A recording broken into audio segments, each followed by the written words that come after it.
Are we sticking to 9 o'clock, Logan? I'm kind of down for whatever. Whatever. Okay. All right. It says we're live. Gotta wait for that live stream to catch up with itself.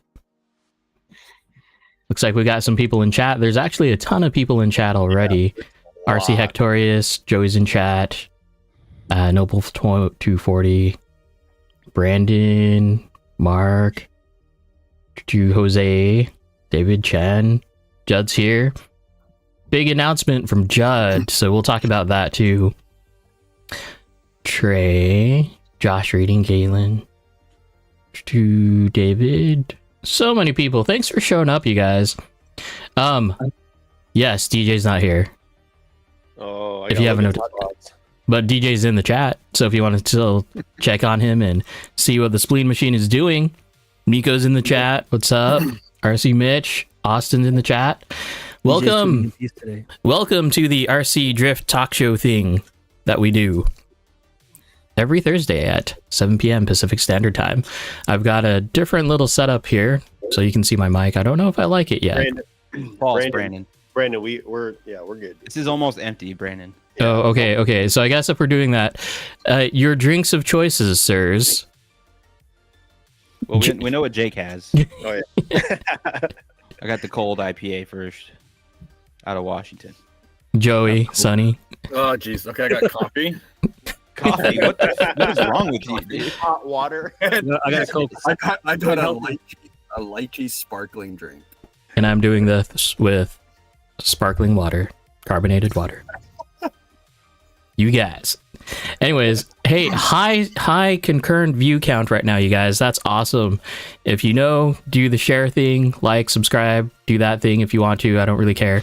Although I think whenever I say that, someone like dislikes the video. Like only when I say that, apparently. Oh yeah, that's me. Oh, that's you? Yeah, I do that. Like legit? No. What the hell? It's like, you jerk. All right, we got a good show for you guys tonight. We'll just go ahead and start it off with the calendar events, and then we'll hop into like introducing Joey and Sonny here, boys from Canada. But yeah, let's get rolling. So calendar events, Oregon STC, you know the thing, first weekend of October. New rules and clarifications have been posted, so it's a good thing to go take a look at those and check them out. That way everyone's on the same page. I didn't pay attention to the chat or that post. Jake, was it you that said it would be nice if we didn't have to have a driver's meeting or something like that? No, that was Logan. That was Logan. That was just, I think Chris said that. We were just kind of commenting on it. Oh, yeah, that's right. Yeah, it was just kind of a joke. I don't see that ever happening, man. No. Well, there is a rule change that kind of went under the radar, I feel like, which is that the whoever the survivor of the lower brackets does not face the top qualifier anymore. They face the second qualifier. Yeah. Which is a pretty drastic change. I'm still kind of thinking how I feel about that. So we're talking about the bump up or just the very first bracket? No. Whoever wins the lower 32 bracket under top 32, right. So of that goes up, and they don't face TQ anymore. They face second place qualifier. Yeah. So like Rio would have battled Chuck instead of Jordan. Yeah. Exactly. Brandon says best rule change. And the reasoning for that is that usually that person that survives is a really good driver that just had a bad qualifying. Yeah. You want to give them a little bit more of a chance to, go higher up in the bracket. Yeah. I don't know. I don't know how I feel about it. I mean, or give TQ a little bit of a break. I don't know. It's in any tournament, like it's possible for anyone to end up as a 32nd seed. So it's like it's possible anyways. Like that happens to us in our rounds. Well, yeah, we qualify well, and then one of our boys qualifies poorly, and then boom, there you go. Yeah, it's just kind of part of the game to me. But in drifting, it just happens. It's anything can go wrong at any time. So. I like Adam, Dr. H's chat here. It makes TQ less of a poison pill. Yeah, more people will go for it then, instead of just like being somewhere in the middle. For sure. I mean, if you're not going for it, like, what are you doing? Like, honestly, everyone that should be your goal. True. Doesn't what matter. Are you doing? Hey Rob, what's I don't up? know. Maybe there was people, but I don't think like Chuck wasn't trying to get TQ. You know what I mean? Mhm. Or wasn't he? Were they scared in of TQ Rio or something? until- Like, what was going on? What was that? Like, are they scared of Rio or something? Like when he TQ'd? I mean, So that was people were trying to definitely. avoid it? I think a lot of people during qualifying were very aware of the fate of the top qualifier for sure. But I don't. From what everyone that I was talking to, it didn't sound like anyone was intentionally like sandbagging or anything. No. Everyone was driving amazing this year. It was insane. Mm-hmm. Moving on with calendar events, Yep. we've got February 22nd, which is the Twisted Steel RC down in Roseburg, $10 track fee. LF3 tires is the new updated tire for the track, which is cool. Lipo bags are required, of course. That's Oh, yeah. good, right? Yeah, and then Import Expo. Oh, actually, before that, so the whole idea behind big announcements and Judd is actually starting up are we saying starting up or taking control of the PDX It's drift new. scene? It's it's kind of a shift, but it's also a whole new business, everything from the Yeah. ground up. So Mhm. we're just basically taking the track from PDX and moving it to a new building, new business. Mhm. PDX Drift Side is closing. Yeah. Judd is starting his own company. So Yep. instead of LLC PDX Drift or PDX and Underground, it's Drift PDX. Yes. Drift PDX. Still technically an RC Underground because we do have a basement. That's true. Uh, Is it a track or a track and shop? They'll be Both. both. yeah. I think just a track really at first because Yep. we need the money to buy parts. But Mhm. Unless Yeah, you I think- consider selling tires a shop, then it's Yeah. both right at the gate. one of the bigger complaints that we've all had at PDX was that the shop options just weren't really there a lot of the time. Yeah. And that's just because Kevin wasn't really trying to focus. I mean, he barely kind of focuses on that for the buggy side of stuff, Yeah. let alone the drift stuff. And he doesn't know it that well. So Yep. it'll be the best change, moving forward is we'll have someone who is very keyed into all that stuff, able to purchase parts. And So Judd worked at PDX for a few months during the summer. I think it was last year, and that's when a lot of parts were stocked because Judd was doing all the orders, going through everything and getting it all in there. Yep. And it all would sell out within a couple of days of being in stock. So Yeah. we know it'll work out. So Wouldn't that have given more incentive to bring in more stock?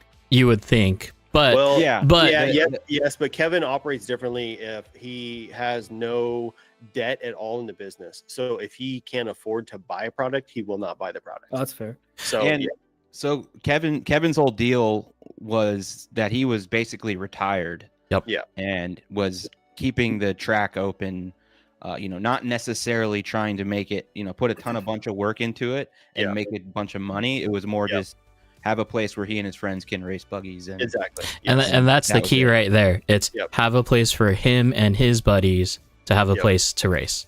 Yeah. Exactly. And he was super nice of us, super nice to us to give us that space to let us continue to grow our scene. And so it's like, absolutely. it was inevitable that it was going to close eventually. It's just a matter of when. So it's no big deal.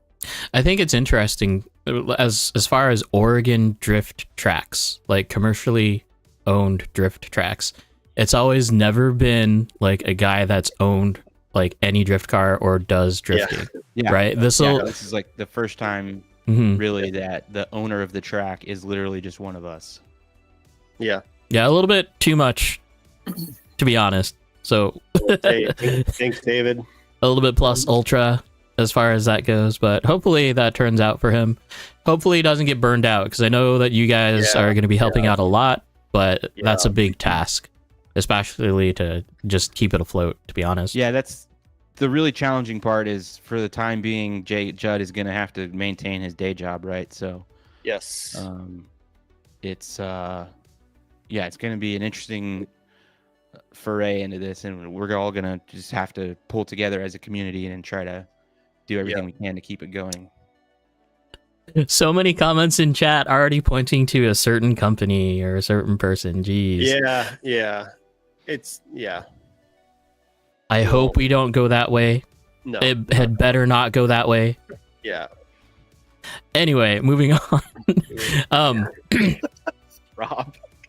March 8th, Import Expo. That's a car show here in Portland. It's at the convention center, and it's kind of funny how we kind of like the Expo Center over the convention center, just because of the different floor. It's great. No, I like the convention. You center. like the convention center, really? Yeah. Well, yeah. So when we did the expo last time, I actually got a red light ticket because they had me circling the block like 3 freaking times, and I ran a red light on accident. So, Are you mixing the two up? Convention center is in town.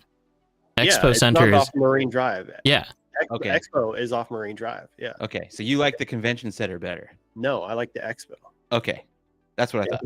Yeah. Wait. So would all the expos and conventions and like car meets, would that be run by Judd now, like as Drift PDX? No, it'd still be Jake. Well, I mean, it's all of the track supplies here is all my stuff, so it's like I always set it all up, and it's going to be the same. It's just always a group community. So I mean, but they usually typically reach out to me or Adam or whoever, and we kind of set it all up. So it's always a group project. I think it's hilarious that Sean will hit me up. I'm like, I'm down here. I don't know what you want. Every time he knows all the stuff is mine, and like I always bring it and set it all up. And he's like, "Oh, I always message Adam." And I tell him every time, I'm like, "Yeah, just message me when you're going to do a car show." Mm-hmm. Yeah, well, because I'm not Asian. Oh, that's what. No, we're not going there. Okay, continuing. Northwest Model Hobby and Expo is April 11th to the 13th. Oh yeah. Again, if you haven't already found a place to stay, you should be doing that because hotels are not cheap in that area anymore. Yeah. So yeah, it'll be a hoot, good time. Literally largest gathering of RC nerds in the Northwest. So come hit it up if you're in that area. If you're we need to sort out our lodging for that. Yeah. And also, I was gonna say, if you're on the fence, just go because we never know if it's gonna be the last year. They continuously say this is the last year. They're done with it. They keep people coming out. Yeah, and Hey, you got me. But that's the thing. Just like, go. It's a huge track. It's always a sick track. Oh, dude, it was so good fun time. last year. I got to renew my passport. Yeah. I think it's only $15, I think, for the full weekend. I don't remember. 15 or 25 for all 3 days. And that's it. That's all you got to pay. And you can go anywhere in the expo. There's all sorts of stuff outside of RC drifting that you can go do and watch and check out. So. And really, they just need an organizer. Like if someone is willing to take over that, then the show continues. That's 100% what it is. The lady is just kind of getting, just tired of doing it. She's older. She wants to retire and not do it. So.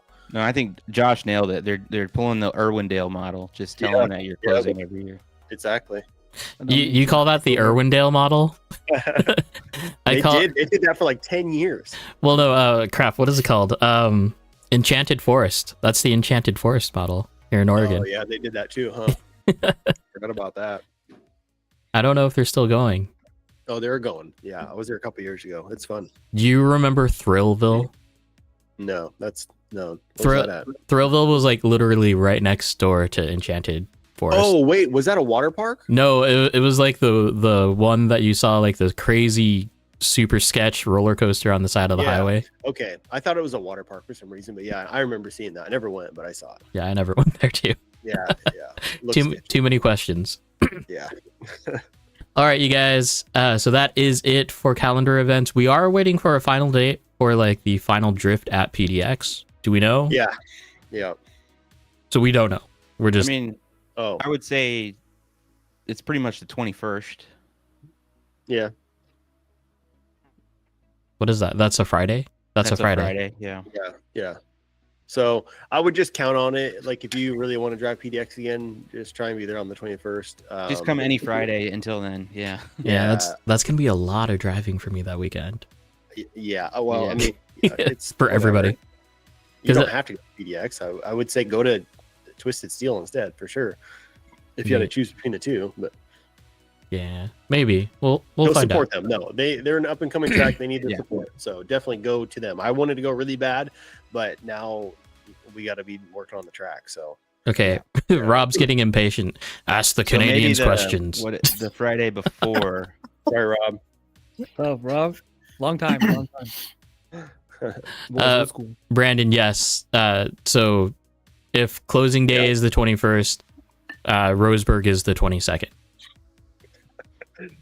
Yes. Okay. All right, that's enough. How's Canada? There you go, Rob. Ask them a question. It's cold, man. How Cold cold? right now. How cold is Yeah. cold? Currently -4 now. -4. Yeah. Oh, well, wait, that's kind of- -4 Do Celsius, some yeah? freedom unit math. I was gonna say, Yeah. are we talking C's or F's? Yeah. Please. If it was 29, after 28. we'd be dead. No, We would be dead. that would be We got- hella cold if it was negative. But we got 4 we degrees got Fahrenheit. really good igloos though, so we'd be okay. That's 24.8 degrees in here in American. Yeah, That's that's not that bad. Yeah, you guys are fine. Double- Just- double You guys against- Igloos look pretty sick, by the way. I mean, it's 34 right now here, dude. So I mean, it's not that bad. Those are some of the nicest igloos I've ever seen. It's 37 degrees down where I'm at. Yeah, they're tariff free too. Oh no, don't bring that up yet. Oh no. Jeez. Okay, so a few random questions that we got going on here. And I kind of wanted to start this session off with goals. So Joey, Sonny, and Jake and Logan. And we're gonna connect this into last year and this year. So let's start off with you, Joey. Ending your season last year for 2024, what goals did you have for that year, and like what did you attain like from 2024? And then you guys think about this too, because then we'll shift into 2025. So for 2024, that was last. That's when we got back into RC drifting. Mm-hmm. I think that was like March last year, Okay. if I remember correctly. Is that right, Sonny? It's been over a year, no? No, Over it here? was before then. I don't remember. Anyways, Plus we've been drifting So- longer than that. so getting back into it, it was tough because we were coming from what we knew, and we only knew like one thing, in my opinion, like for myself. And I'm so stubborn and I stick to that.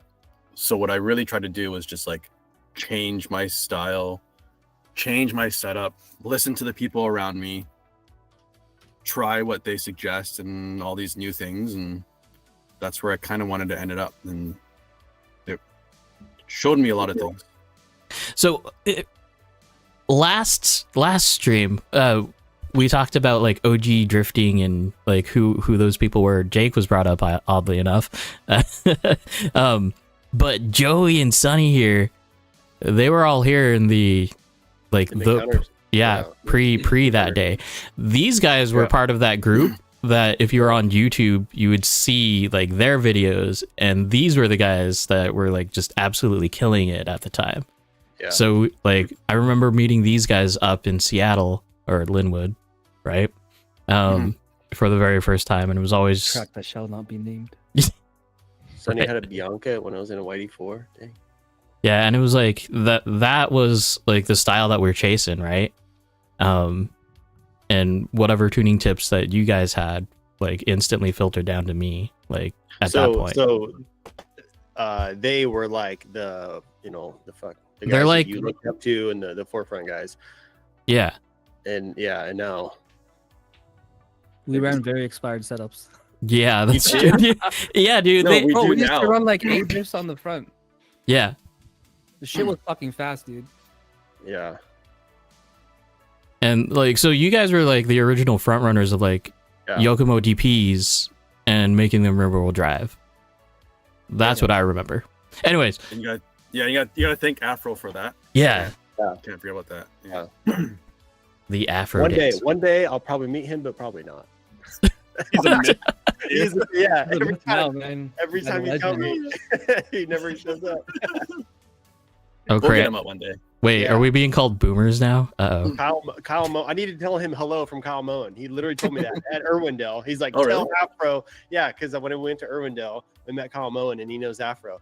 Yeah. And I was like, I'm going up to Canada in like a month or two to hang out with you guys for your Matsuri. And I think he's going to be there. He's like, okay, tell him Kyle says hello. And I was like, I will. Sick. Didn't show up. So Dude, Afro's a legend, man. That That's guy what I taught hear. us so much. that's all I hear. He's basically the foundation of like RC drift for us. Yeah. Absolutely. Okay, going back to it, 2024. So it was hard getting back into it. Yeah. What kind of goals were you looking at once you re-entered the hobby? Munich. Yeah. Joey. I don't know. I was just like, I did tell myself, buy one car and like that's it. Like, don't overspend, don't go crazy, don't, and like that didn't happen. Like I ended up with like, I don't know, 4 cars now. Spent a ton of money. So like that was a complete fail of a goal. Yeah, only one chassis. Yeah. Yeah, it's Well, because impossible. I knew how I was with like the drift package and like YD2 and well the YD2 I kind of stuck with, but before that like I spent so much money just chasing, I don't know, chasing better, Hmm. and I didn't want to go down that rabbit hole, and I did again. So, but I think it was really just getting it back into with like all our friends, all the original guys we hung out with for so many years, and just having fun. Like we just wanted to have fun. So who else up there is into it now that was into it back then? So Galen, Josh, James. For me, I think that's probably it. Is that it? Ray was probably 12 years Ray old. wasn't. it was That thrown wasn't- around in a Ray diaper. was probably a baby. Yeah. Yeah. I'm probably missing people. By the way, Ray, cheers, bud. Yeah. Ray, if you're on, dude, cheers. He's there. What about you, No, Sonny? There's anyone else, right, Sonny? There's no one else. That's it, right? I don't That's think our so, group. man. From Yeah. like the old like club days. I think that's it. I think it's us 4. David, but he's California now. Gotcha. What about you, Sonny? Your goals, Other your Ray. aspirations for 2024? It's my other Ray. I guess if we go off of like re-entering the hobby, my goal was also the same. Buy one chassis, keep it simple. I bought an MD1 thinking that I wouldn't need to buy anything for it. I'll just keep it simple. And now I have like, multiple chassis. It's the most expensive parts. Ray's reply, dude, is so good. I was drifting Tonka I don't know. I trucks. don't really have any goals as far as like competition and stuff goes. I just go out to have fun with the homies. It's Mhm. kind of just like a relaxed time for me. You unwind drifting. It's the funnest thing for me, you know? You go out Yeah, there, yeah. you kind of like forget about your week when you're drifting on Yeah. the track. Just Yeah. Yep. hours and hours of like mindless fun, I guess. That's, Yeah, for sure. That's all it is for me. Yeah, I mean, I think you in particular though, you think a lot about like not just driving the car. You think a Oh, lot I about. do a lot about like setup. Like for me, Yeah. setup is super fun. Yeah. It's like building a puzzle that's always changing. Hmm. And then Yeah. as you learn more like dots connect, and then you come up with more ideas and try them out. I just think it's fun. That's Yeah. the most joy for me is tuning, tinkering with the car, changing stuff. If it's good, fuck it, change it. Yeah, I mean, I think there's definitely a bunch of us that just enjoy messing with stuff, but there's a lot of us too that, whether it be in different chassis or even in the same chassis, like we're basically chasing the dragon. Yeah, I'd say it's like chasing like that perfect setup, right? Yeah, And I don't think it's ever gonna get there. no, it doesn't happen. I mean, as you I've start to learn more, you understand more about like a certain concept.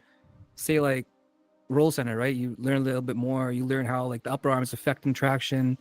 You start playing with that, and then like, okay, I need to play with the lower arm again, mhm. stuff like that, and then it just Yeah. evolves. I was And it's like you're just pushing the boundaries further and further ahead. I was messing with my car quite a bit on Tuesday, and like I know for a fact when I left Tuesday, I was like, this thing feels amazing. I know for a fact when I get there tomorrow, I'm gonna be like, it's kind of weird. I've had that. Yeah, where I did you this. show up for one night and you're like, dude, my car fucks, and then you come back the next day and you're like, what the hell happened? Oh, yeah. Been there, done that. So many times, dude. Yeah. And usually when I get, that's why I like having multiple cars, because some nights you're just off and you're like, okay, is it my car or is it me? And I'll just Yeah. drive the car. Yeah, I've seen you you'll have one night or 1 week a car that you didn't really drive that much, Yeah. and then we'll come back the next week. You'll put the main car you were driving away and pull out the other car and drive that more, even though the week before you were kind of not driving. It's like Exactly. Yeah. I have to selectively pick which car I take up to PDX. It's like, what did I work on this week? What do I actually want to test? What's You gonna only work? bring up 2 cars at them typically. No, for the past few times I've been bringing up 4. Oh, Jesus. Damn. I used to do that. I used to do like 4, 5, 6 cars. Now I'm just like, I lock it down to 2 and that is it. I I wish. drink 2, I drive 1, the other one stays in the bag all the time. Yeah. Yeah. I have one. I have one. You have Still 2. MD2? Uh huh. Nice. Respect sticking with the same car like that. Sorry, Logan. I don't think it's limiting my performance in any way. So Joey's like, That's I think it's because you probably a don't good drive thing as to do with the much. same car. Like you're In this, my opinion, I think it's a good thing. you're just there to chill now. Like you've reached that age of drifting. I've been driving. Like Maybe not on Friday. very little. Anyway, Yeah, but you're not there Sunday or Tuesday. yeah, but I have an excuse.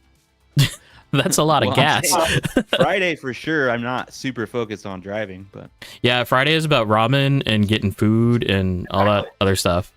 Fridays can be pretty chaotic. So yeah, it's I can't. But there's a point for like a few, a couple hours. You're just like, I'm just gonna chill. Yeah. I think I've these been days kind when I of hit messing with the track, I try to, tuning like, stuff. maximize track time. What's that? I think these days when I hit the track, I try to like maximize track time because Yeah.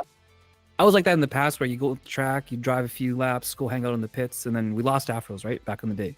Mhm. So now you understand what it's like not to have a track and it sucks. Yeah, So you try to just enjoy it while I'm there now. Yeah. Do as many laps as I can. Stay away from like working on my car for a long time at the track. That's definitely where I'm at too. Because like everything has to be planned and like very specifically thought out whenever I go up.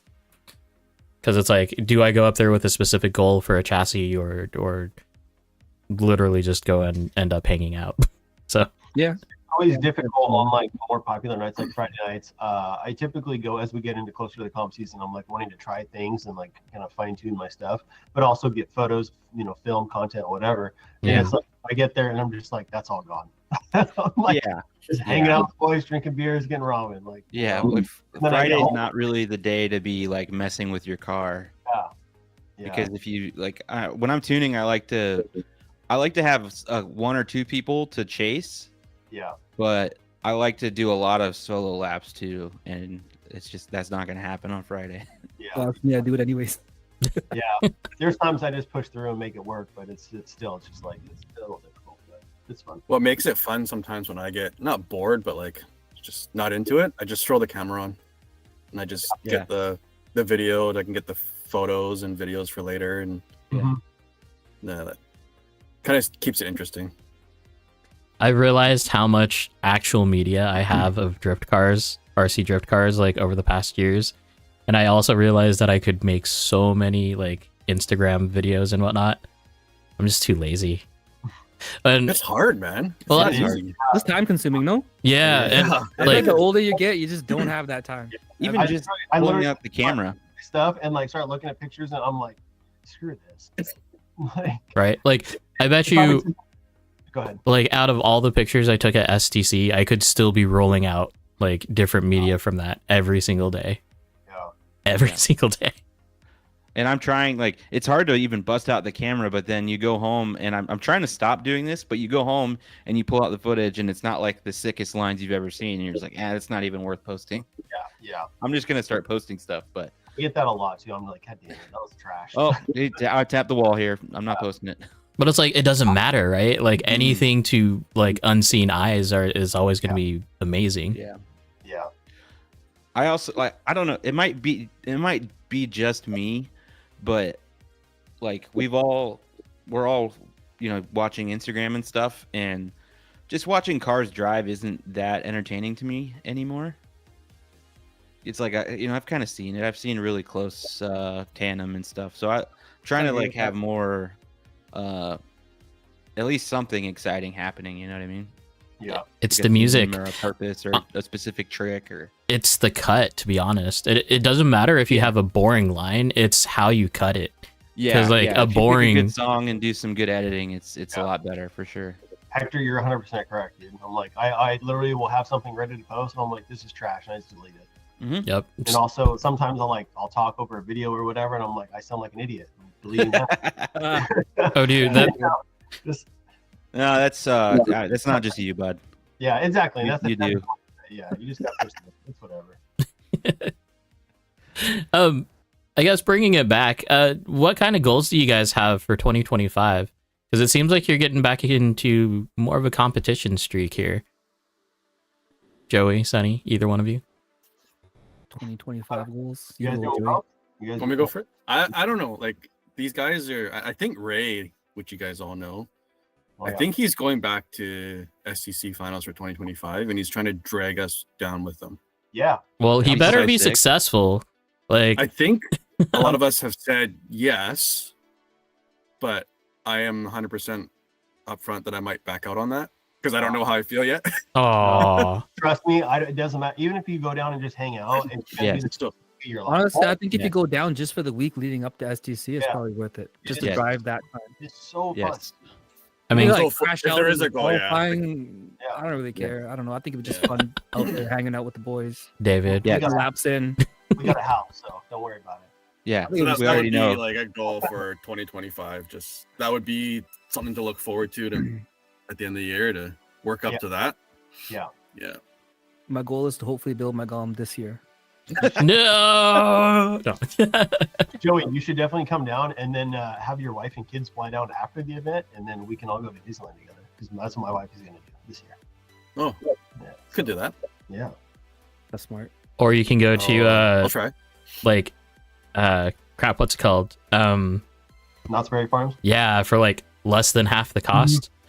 Yeah. Isn't that for big kids? I don't know. How old are your kids? 5 and 8. Yeah. There's more roller coasters and like bigger crazy rides at Knott's. That won't work. But No, it's yeah, peanuts. It's Charlie Brown and fried Adam, if chicken. we're gonna need a huge house this year, and Yeah. we might need a third van. Well, you know what would be sick if you can like Airbnb a cul-de-sac? That would Oh, be that- badass. That would Awesome. be sick, no? Oh Like a man, block Three, party, four dude. houses in a row? that'd be a terrible idea. Dude, we'd be kicked out. It would be called Drift City for that That would weekend. be so sick, man. Hector, yeah, no, you're right on the VIP pass at Universal. Those things are cheap for what you get. Anyways, moving on. Rent a cul-de-sac, D-like track in the street, Oh. dude. So sick. That'd be so sick. But no one Oh, would that'd be go fun. to the competition. What are you talking about? We came down for finals and never went to Super G. Yeah, we'll just throw our own cul-de-sac comp, dude. That would be crazy. We can Stream have that Wars. live stream it. We'll get even less sleep this time. Yes. Yeah, no one would go.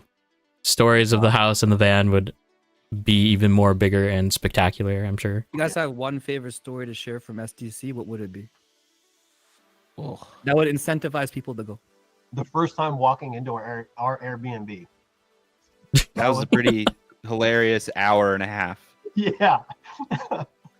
Yeah. Basically, well, first we showed up and there's like a whole ass family hanging out on the porch. Oh, what? What? They live there, or No. We didn't realize this Is it Airbnb had a second unit downstairs, Oh, and there's also an owner's apartment in the back. Yeah, it's one house that they split into basically 3 units. If they live in one, Okay. unit, rent one out, and then or rent 2 out. Yeah. Yeah, it's insane. We had the biggest one. It was insane. Literally. So we pulled in and like there's people in the driveway, there's a family on the porch, and we're just like, what the hell is happening right now? Yeah. So I don't know. We slowly realized that there was multiple units, and then we went into the living room and just started looking around and finding all the craziest shit in a house. Like, Yeah. we've told the story, but that was Also- pretty good.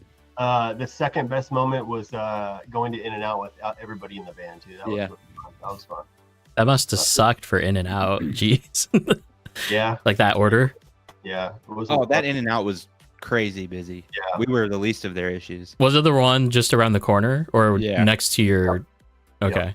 Is next to the In-N-Out University. Right. Yeah. That always makes me laugh. Just driving right by it. Home No, of it's In-N-Out. just a good time because it's kind of like a family reunion with like just a bunch of To see a bunch of people. that's the way I see it. Just hanging out with the Yeah. boys. Yep. man. Yeah, And you you- meet so More so many- that about than the competition for me personally. What's that? I just more so about just hanging out with the boys, Oh. having Yep. a good time than Yeah. probably the competition for me personally. Yeah, for sure. And it's like the more you go, it's like, oh, you've already met people and you get to see them again and reconnect and Yep. catch up. Oh, I've been watching your stories throughout the year and yada yada. So it's just cool to see everyone's progression, in the sport, but then also just catch up with them on a personal level. Yep. So yeah. Fair? Yeah. Put names and faces to all these Instagram accounts and stuff. Yeah, that's a hard one too, man. Remembering people's names. I'm like, yeah, I know your Instagram, but I don't know your name. Been there, done that. Yeah. Yeah. I also forgot who was on the show and asked him to be on the show, and yeah, told me that I was already on the show. Like, oh crap. I was just gonna ask, you ever have people come up to you and you're like, who are you? Yes. And they've like been on your show before? It's the well, so the very first experience that I had with that was Alexis, like down at STC, and she came up and she was like, "Hey, I watch your show." I'm like, "Who are you?" Like, oh, wait, I know who you are. Because she had her own channel at the time too. Yeah. Like doing her own thing. But yeah, it was the weirdest feeling of just like that actual recognition from completely elsewhere. Oh, speaking of which, I got a Facebook message earlier today from a guy. Where is he from? To Russia. We've got people watching from Russia. Damn. Oh, dude, that's odd. Yeah. Super crazy. So cool stuff. I wonder where in Russia. That I don't know. Who knows? Hey, Joey, I saw a Accuvance thing on your profile. What's that about? I am sponsored by Accuvance. There we go. I guess it's Accuvance USA. Yeah. Yeah. So I had that last year as well. Okay. I didn't really say much to like public, or I didn't disclose it the last time I was on the stream. But yeah, I am. Right on. And I see that you've been playing around with the new mini motor. Yeah, I actually got my hands on it. A few people have already, I've seen online, but it's interesting. It's small. Are you Mhm. still running the Tiny. stock rotor? Sorry? Are you still running the stock rotor? No, so the first night out with it, I had the stock rotor. Yeah. Wanted to give it a try. The second session out, I put the torque rotor in. So if we just go rotor to rotor, my style, like the torque rotor for sure. Yeah. Yeah, 100%. It fits my style of driving, my car, my setup. Mhm. Yeah, but yeah, I got it here. It's not in the car right now, but got my little harness. Like Okay. everyone does, right? Everyone does that. Yeah. I No. don't want to rewire it. Yeah. Yeah, Wait. I think you guys run a Is it 13.5? it's a 10.5. is it like bullet connectors connected to the bullet connectors? Yep. Yeah. That's all it is. I had to do the same thing for my motor and my D1 as well. The first time I put it in. Yeah. Okay. So like just the motor itself, like obviously it's light. Mhm. Yeah. We've seen the pictures online. I think it's It's like 86. 80 grams 90. lighter. Yeah, or it's 70 quite grams lighter. Like 80 grams around. So the power is there. So the power, in my opinion, is not the problem. Being a 380. It's the weight. It's the weight. So especially with the RDX, I run my RDX high motor. Yep. So then immediately your center of gravity is lower Yeah. now. So that determines how much side bite you get and the way the car picks up and slows down and stops. All that changes because the center of gravity changes. Yeah. It has nothing to do with the motor, the power. Just the If- weight. It's just the weight. Yeah. So, if I were to say one thing, this motor was actually, I felt, way smoother than 540, than the Mhm. big one. So when you what's the timing range on that on the can? 0 to 45, Oh, okay. enough. or 10 to 45. Yeah, Yeah, okay. What it is comes stock 30, 30? Oh, okay. and I Wow. leave it at 30. Yeah. I run my motors at 30 now. 30. Yeah. When you spin the rotor on that motor, like just in your hand, does it feel like kind of coggy? But So in the the stock rotor, no. Mhm. It is coggy with the stock, but when you put the torque rotor in, you can literally count each fucking. Give us Yeah. a spin. Give us a spin. Like I don't even know if you can see it, but it's like Yeah. Yeah. Hold it. And yeah, just like that. Yep. that's. I don't know if you can see that. Like that's like I'll a spin the spin. motor. I can't spin the motor. Oh, Yeah. Just like like that. Yep. that's Just respin it. like Let yeah, that thing. like- Give it a Give it a flip. swirl, man. Give it a swirl. Flip. There you There you go. Yeah. Okay. Okay. Yeah. Yeah. but you can see like each. Yeah. Yeah, it's like it's so coggy. Yeah. Well, so I find it kind of funny actually because the D-like motor is the same in that coggy nature, but when it's in the car, it's as smooth as it can be. Like It's not that coggy. You don't think you so? don't feel it. You don't feel it when you drive it. Yeah, you don't definitely feel it. It's not that coggy. No, yeah. The only way you would feel it is if you had like a really low drive frequency or something. Mhm. But just like in your hand, I was kind of worried. I'm like, this is gonna be Oh. very aggressive, but it's not. Sorry, you're thinking the small D-like motor. My bad. I was Yeah. thinking the full size. Sorry. Yeah, they made one too, right? I totally forgot the small one. It's in my D-like and I haven't seen that thing in months. So. But Sorry. the D-like one, you don't need a $25 motor plate. No. Yeah. But What there's do also- you? There's no timing on it either. So. Yeah, there's that. What do too. you? Or What just motor like are you timing on the typically D-like one? using, Joey? Right now it's the 11.5 agile Yeah. Okay. with the torque rotor, Yeah. the 42. Yeah, that's right. Right on. What were you saying, Sonny? I actually can't remember. Okay. I have like short-term memory loss here, man. That's the issue with 5 people on an internet connection. Right. Yeah.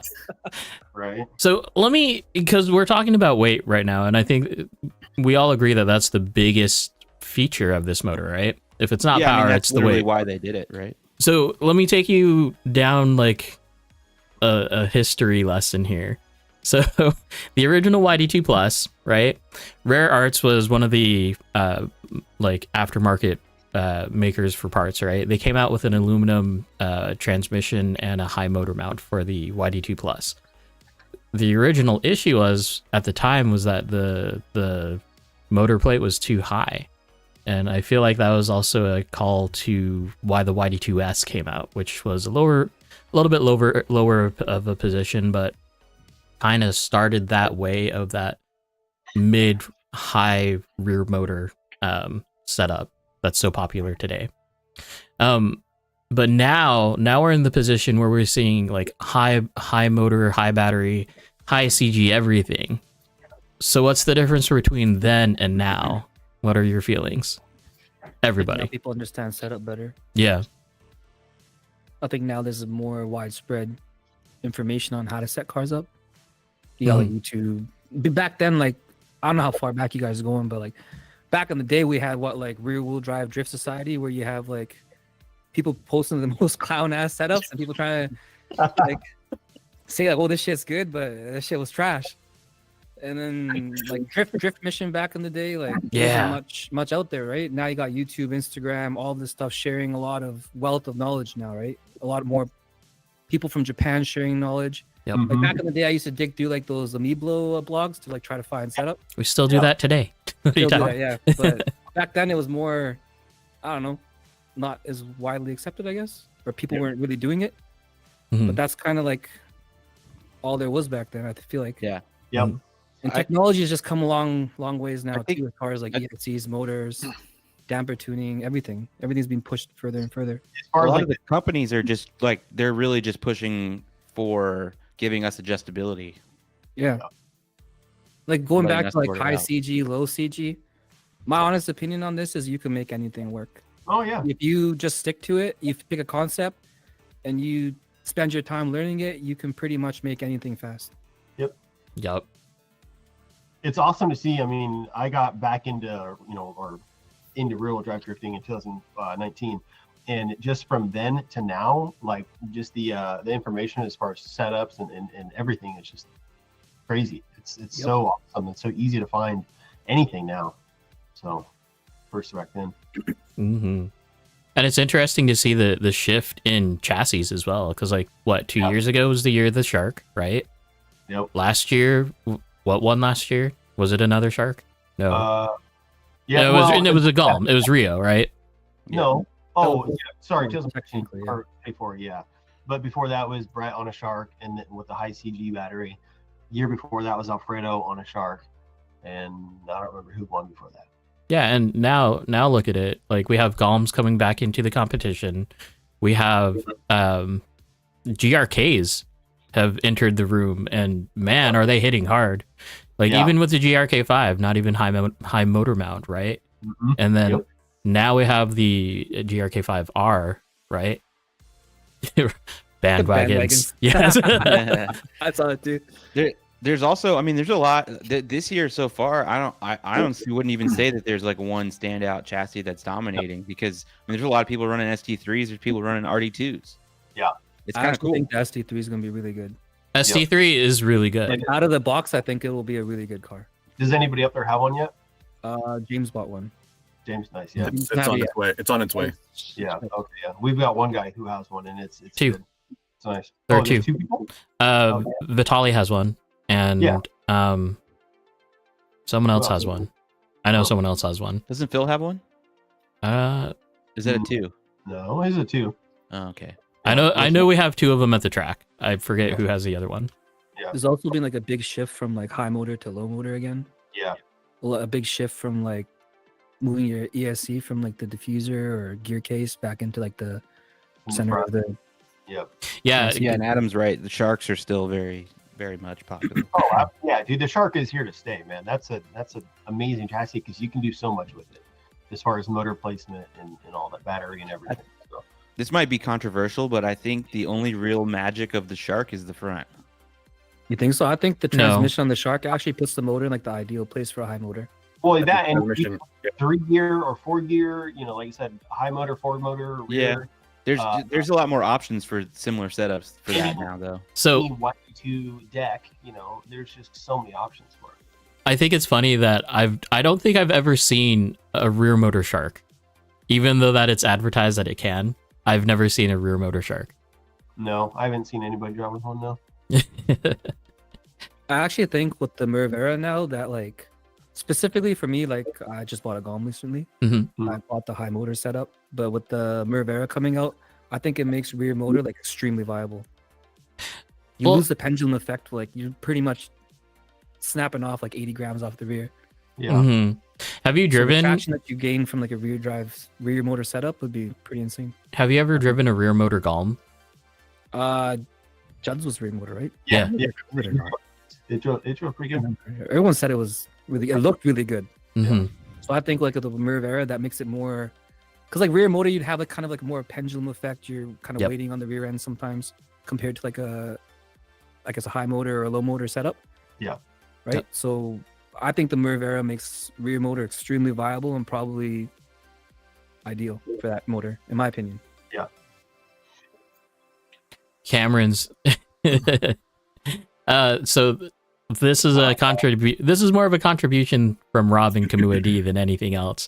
But yeah, Razer just finally put out a notice about the Yogi just being available, I saw that. That was pretty funny. and they updated their battery tray too. So that's Yeah, really cool. Oop, burp, burp, burp. So thanks, Rob. Thanks, Kamua D. It is an amazing chassis. I love it. They're the non-Kamua D though. Gotcha. Where was I going with that? Oh, hey. Actually, let me post the Discord link in because I haven't done that yet. So, Joey, Sonny, are you guys going to be doing competitions up there? Because I know there was some controversy and it was kind of going back and forth. Did you guys ever come to a resolution on? yes We or have no? no say in anything that goes on at the track. I just wasn't sure if. We haven't been told anything about competitions. Aiden hasn't announced anything, but I just show up, have fun, go home. Yeah. I'm gonna say as of now, there's nothing. Yeah. I think it's off the table. Yeah. Yeah. Unfortunate. It's unfortunate, but Yeah, it's a Well, shame. hopefully not for good. I mean, yeah, it is unfortunate, but you know, Yeah. it's like, I don't know. and the Hopefully last. you guys can come down and join the fun with us. Oh, we will. I will be We're down. already planning. Sonny needs Oh, to yeah. get his I need to passport. get my passport. I need to get Yeah. my ASAP. My wife's already on my ass, killing me to get my passport. Yeah, man, get it. Can But you guys I come offered- here without oh. a passport? No, 'Cause we can have to go have a there. passport. Really? And I thought we were guys- surprised Judd you made don't it over, trust- man. I thought he was gonna get like searched up the ass at that border. Not gonna lie. Oh, he did. You did. I thought he was gonna get They got him, dude. take him to the back room. The Yeah. gloves come on. You look. Uh-oh. He paid his way. He paid his way in. We can't do a Judd. Oh jeez. Oh geez. That's so good. I was actually They convinced were he even didn't shocked. have to be left at the You're border. like, you traveled here with this? That's what I would have thought. I didn't think they were gonna let him through, man. I was actually pretty surprised to let him through. Yeah. With all the stuff you guys were bringing too, like it just doesn't Oh. look right. Yeah. Yeah. No, that's my The fault. gun box on Jake's truck. 100% my fault. Yeah. Totally forgot about that thing. Judd knows blue glove. Snap of the blue glove. Oh, he likes the blue glove, not the white ones.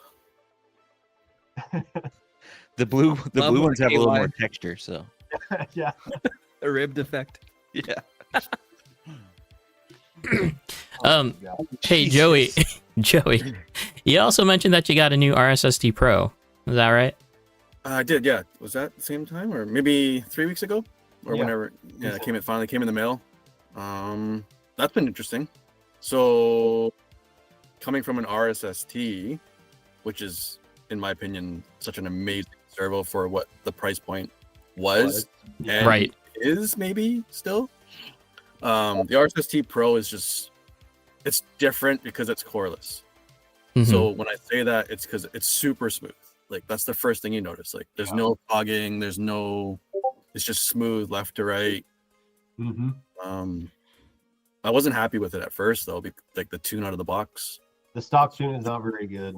Very weak, let's say. Not speed wise, like speed's Yeah. fine, like Yeah. weak. So I just upped all the torque. It's like initial torque, mid torque, and max torque, I think Yeah. it is. I In, upped all those numbers and it feels almost like my RSST, but way smoother. Yeah. in the tuning references, Joey posted a little screen cap of all the things that he's found. Well, you said that you were just taking it from the video.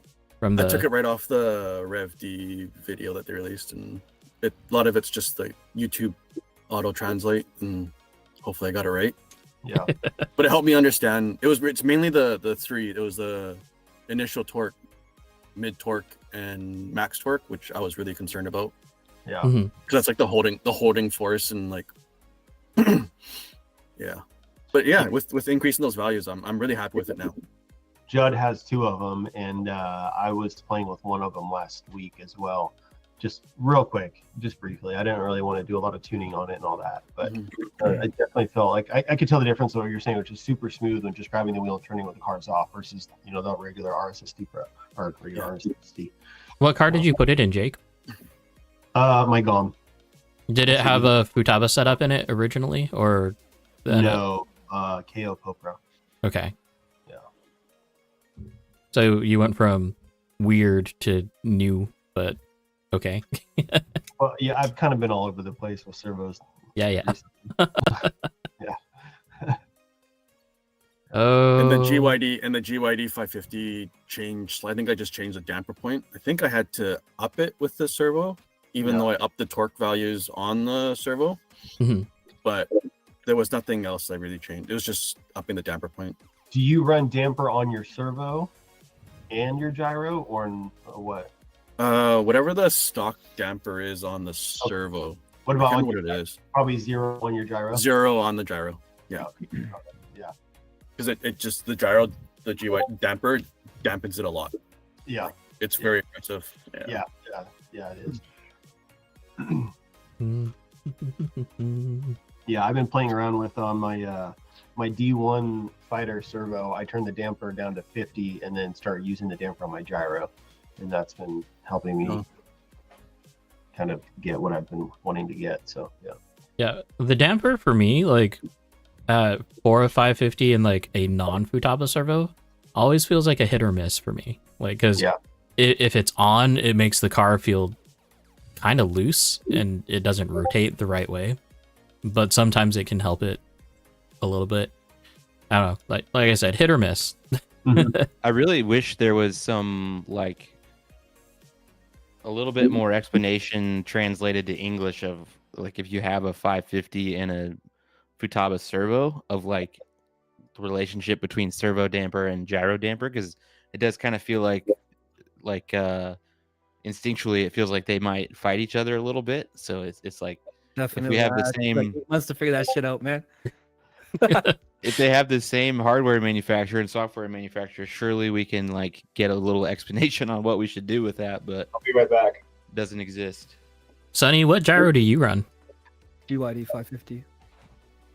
Right on. I think it's the best. I think so enjoy too. it. Sound like King Gyro. I Rob. like I just like being able to change drastically how it works. The how it fact feels. that you can just tune it on the fly and feel the changes right away is like, I think that's unrivaled. I think Futaba AccuVents, in my opinion, is my personal favorite. Yeah, I'm there too. I am. Like if you can I'm swing very it, there. I think it's 100% worth it. You won't Yeah. regret going there. I would echo that for sure. I agree. And I I'm think like sponsored. Revox RSST is really good if you as like a second option. Like honestly, I wish RSST could go back to its original price. Be like just the number one recommended servo. Just What were they You guys anyway. used to pay for it. Originally? Do it. Were they like $60 originally? They were 63, 64, and then Yeah. shipping on top of that. But even still, Yeah. the SPO2 was still an $80 servo at that point, and that Oh, was the like that. closest contender. Yeah. If you guys want to buy RSSTs for $60 US, buy them from Bonsai Hobby. There you Bonsai, go. it's kind Literally of $60. Wow. You just blew up the spot, but okay. Whoa, whoa, whoa. I've That's seen if they're them in stock. I'm not Aren't they gonna out of run one, so all- Weren't they out of stock though? no, they're in stock. They're in stock now. Since the Pro came out, I've been seeing them on buy for like 40 to 50. well, because everyone's upgrading, right? Well, exactly. Yeah. So it's like, you can still get them for cheap, and then just My personal experience with Bonsai Hobby is hit or miss. I Like, think in the I've- past, if you hated Bonsai Hobby, it's like night and day difference today. oh, is dude, it? they'd be great. I bought From so the much. past, man, it was bad experience. I know exactly what you're talking about. Yeah. These days, their stock is like on point. They're Okay. not ordering stuff, and they're like, "Oh, sorry, we actually don't have this." Yeah. Yeah, it's They'll that's- go get it for you. They'll go and say, just wait, we'll get it in like 3 days. And then they'll ship pretty it. much. It's like night and day difference from Yeah. past experiences. Okay. I bought a If lot you of. had like a terrible experience in the past, which I'm sure a lot of people have, like today is a lot different. I'm talking about back in the day, like 20. Yeah, It was always like, oh, I'm gonna order this, and then like a few days later, oh, sorry, we don't have it. Yeah. You're like, oh crap. Rob being Rob, GOID takes all the skill out. AI handicaps, boring to drive. But that's just me. I like being in control. Technically, it just depends how you set it up. You can make it. Put, like the skill back end. You Yeah, can make it. so I you- also, I have no shame. I'll take my car as dumb as I can get it. Like, make it easy to drive. That's fine by me. Yeah. I try and get the electronics to do their job. That's why I bought them. Like, I'm taking the human out of it. And Yeah. so when people drive my car, they're like, wow, you have like no steering input at all. I was like, no, I don't. Yeah. Throttle. Like my setup is like, I want it to do what I want it to do when I use the wheel. But Yeah. once I'm in a turn, and I don't want to touch it. Just very slight inputs to adjust. Shredcraft has it right.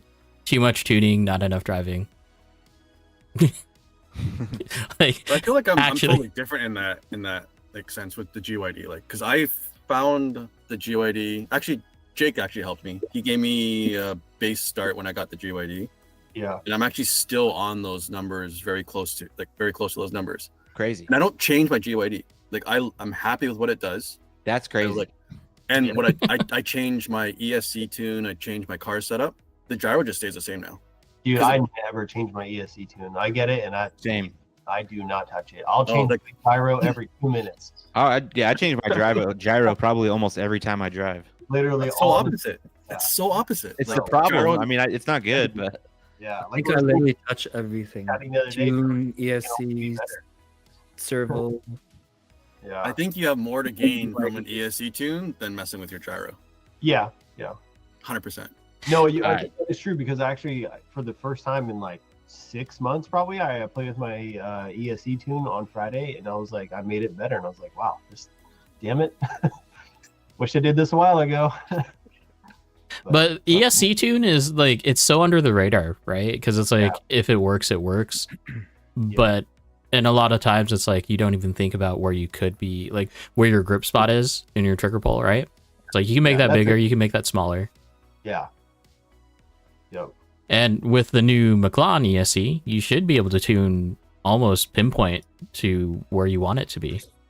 Yeah. It's some pretty crazy settings on there. I'll be playing with that tomorrow since I got it in my car last night. So Who else's Facebook exploded with McLaren stuff again because of all the ESC posts? Yeah, that's Should gonna be be a thing. Yeah. Have you tried it yet, Jake? Just in my kitchen. How do you like the motor so far? I've actually been running the motor for a couple weeks. I run the 13.5 in my GOM, and I really like that. Yes. I just put the 10.5 with the 38 rotor in my D1 to try that. So, yeah. This is hard to say without the ESC side of things. Yeah, I literally got the ESC in last night. Nice. Yeah, just trying, like I said, in my kitchen a little bit. So, Hey, what? Did you get a program box with it, or what's? I'm Is it just, a Wi-Fi programmer or what? what's Does- that? Wi-Fi programming or what? You can buy the Wi-Fi programmer, so you can just tune off your phone, or it's USB-C, so you can just plug it in and plug it into your computer and tune on that. So, yeah. Not gonna lie, that sounds terrible. Yeah. Anything that involves like a program box now, Well, or a computer, I know. I can't get behind it anymore, man.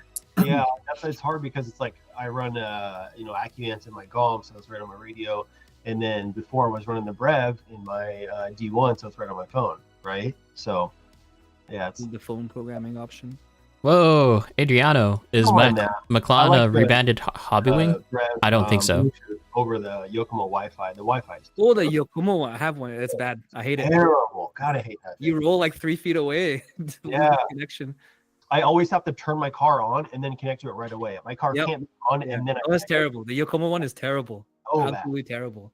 I Ah, agree. Can the I McLaren hate one too not many things. connect directly to the phone via USB-C?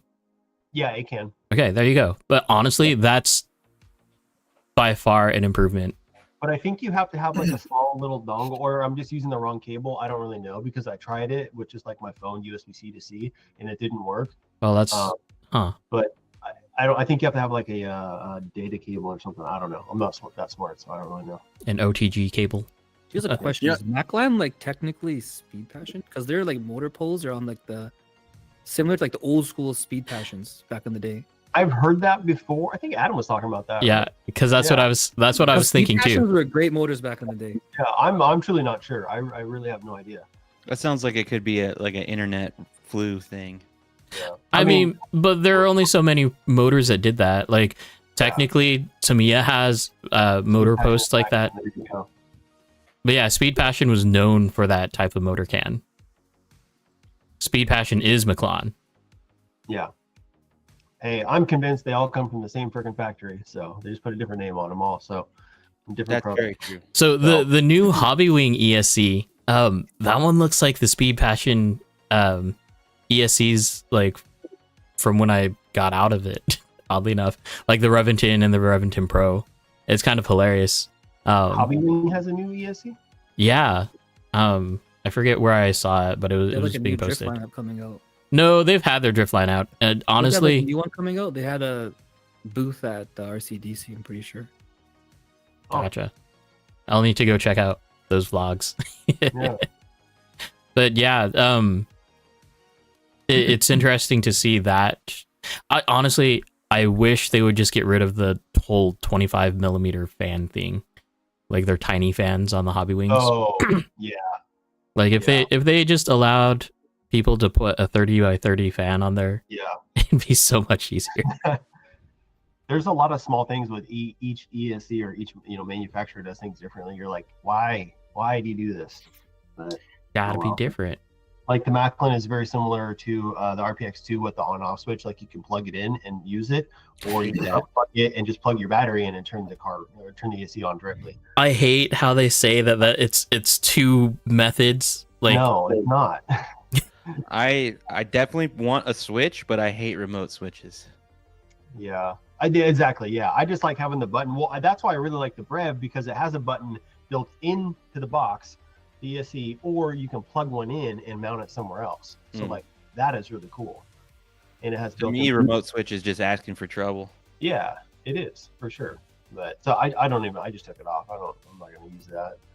But now. But then it's like, yeah, when you're trying to like test stuff, it's kind of annoying to like have plugging in your battery be turning it on. Yeah. So. Because that's what happened to me on my Just Stock setup. I like crashed, ripped the broke the switch, and then had to have it be the battery. Yeah. It's annoying. Yeah. Hey, we need to switch gears actually. Yeah. What's What's the next? I have a question. But Go for it, Jake. oh, I was just gonna say, both of you, when you guys are building a car, a new chassis, setting it up, do you have a specific like front end geometry and rear camber, all that you typically set your cars up, and then work from there? And what is that? You write this down. Want to go first, Sonny? I pretty much go for the front end setup. Is I used to run like lower caster. I started running more now. I don't know what I'm at. Maybe like 10 degrees. Holy. And then camber right now is probably like 10. And then I run 5-degree KPI Mm-hmm. Oh, nice. What knuckle do you run? overdose. Oh, okay. And then what I really like about the overdose knuckles is you can move the point where the steering pickup is, and it changes how quick your steering is and how snappy your car becomes. I regret not buying those knuckles when they were available. I just bought the ES ones. I think they're sick. Didn't I sell you a set with that SX3? No, they weren't the newest ones. They were similar, but not. Yeah. They were like the V2s. Yeah, No. you could just change the pickup point. That was, I think, the only thing. It doesn't matter. They were still like over $100 when I got them. It's overdose, dude. Jeez. I think in the past we used to run like pretty equal parallel Ackerman too. Mhm. Yeah. I moved away from that now. Started opening it up more towards full lock, just more stable. Yeah.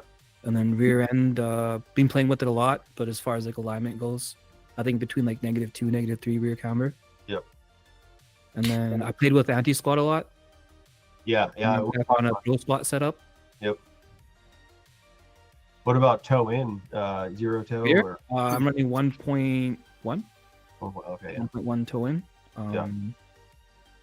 I kind of want to try 0 again. Yeah. Just see what it's like. Of all I've been people, going back Sonny and is, forth a lot on setup. Sonny's definitely one of the only, like, if you asked me who knows the exact degree of their rear toe, I'd be like Sonny. Because I have no Like idea. 1.1 or 1.3 right now. Which car are you talking about? Me? Yeah. SD2. Okay. Yeah. Here we He go. hasn't built the GOM yet, so he doesn't know. Those GOM adjustable rear arms are so nice. Dang Oh it. my gosh. I'm looking forward to building it, but So nice. So nice. I'm lazy. Yeah. I'm very lazy when it comes to building. These guys can tell you, man. Panda, you I've been definitely. sitting on this stuff for a long time. You've been set up for so long. Yeah, it's fun, dude. It's a fun build. I built mine over Christmas. It was great. I just Nice. have no time anymore, I guess. Really, Yeah, the yeah. space. My wife kind of took over all the space. Jake's like a kid in the sandbox when he has a new kit. He loves building. Oh, dude, I love it so much. Yeah. Unless it's For a me, I have to be DES in, like, the kit. right mindset. Like I know exactly how I want to build it, Yeah. and if I don't have the time to do it how I want, I don't want to start it. I'm like I- that too. Like I had my GOM for probably like 3 weeks. I had like everything, and I was like, all right, I'm finally just gonna start building this because I just want to, and I have time. So I really Yeah. don't like starting a build if I don't have every single part that I want on the car. I'm Yeah. exactly the same. Yeah. Exactly. that's another thing too. Yeah. I have to have everything to go as I want to build it. I very rarely build to like manual spec. But Yeah, I used to. Well, I've only built a couple cars, but like the first time I was like, oh, I want to just build it how they intend it to be and drive it. But I don't I'm think I've so driven far a off of car that now. It's like, no, as I'm they've- changing all this been shit. here for a long time. This is Sunny. Yeah, this is Sunny's. So this just in, Judd coming in with the assist, Speed, Passion, and McLaren have 0 ties. You just ask the man at McLaren. Fair point. Fair point. There you I go. just wondered. I knew that sounded like just something that someone said a long time ago. It has just been repeated over and over again. I mean, the motors came out and they looked exactly like Speed Passion back in the day. So I was just wondering if maybe they made a comeback under a different name or something. Yeah, that's just kind of a thing with like manufacturing overseas, right? Like, Rob, Yeah. Yeah. Rob, no way, dude. -10. Okay, so since we're here, let's come back to the setup talk because Jake kind of skipped to that. I was gonna go for poutine, but you kind of. Oh, Okay. I mean, No. hey, we can graze over that real quick. Yeah, good experience, right? With the poutine. Go back. The poutine really turned into like a toilet poutine. I'd go back. Okay. So ST 2.0, right? Yep. So So high motor forward ESC, that's really cool. And then Rhino direct drive. DDSS That's- front, that's- Yeah, that's And the then, like setup. overdose lower arms, overdose knuckles, and then I run the wrap up next rear setup, FSG. Oh yeah, yeah. You like those arms? I think okay. Josh printed me some like spacers for the rear arms that prevent it from twisting. In my opinion, this setup, the rear arm setup for FSG is the best. Josh, I need some. Do you still have those, Jake?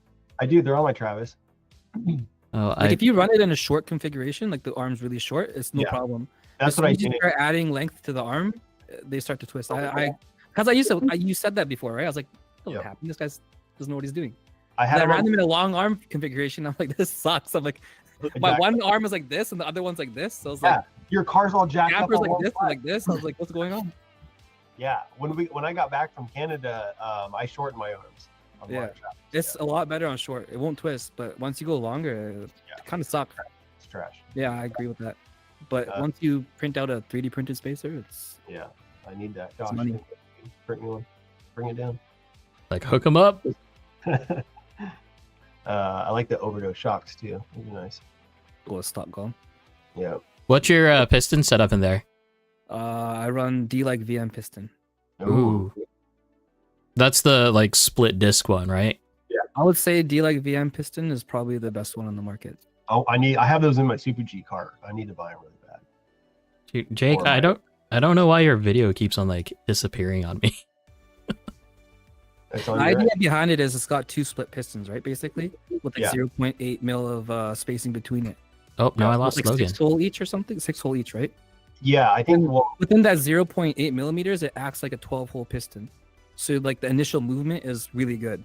yeah, And then past that, it turns into a 6 hole piston. So it stiffens up a little bit. That sounds like witchcraft to me. It's really good piston. yeah, they look awesome. I've been wanting to try them for a while. That's what I have in my RC Art conversions right now. Those pistons. Those are cool. I want some of those. Those are cool.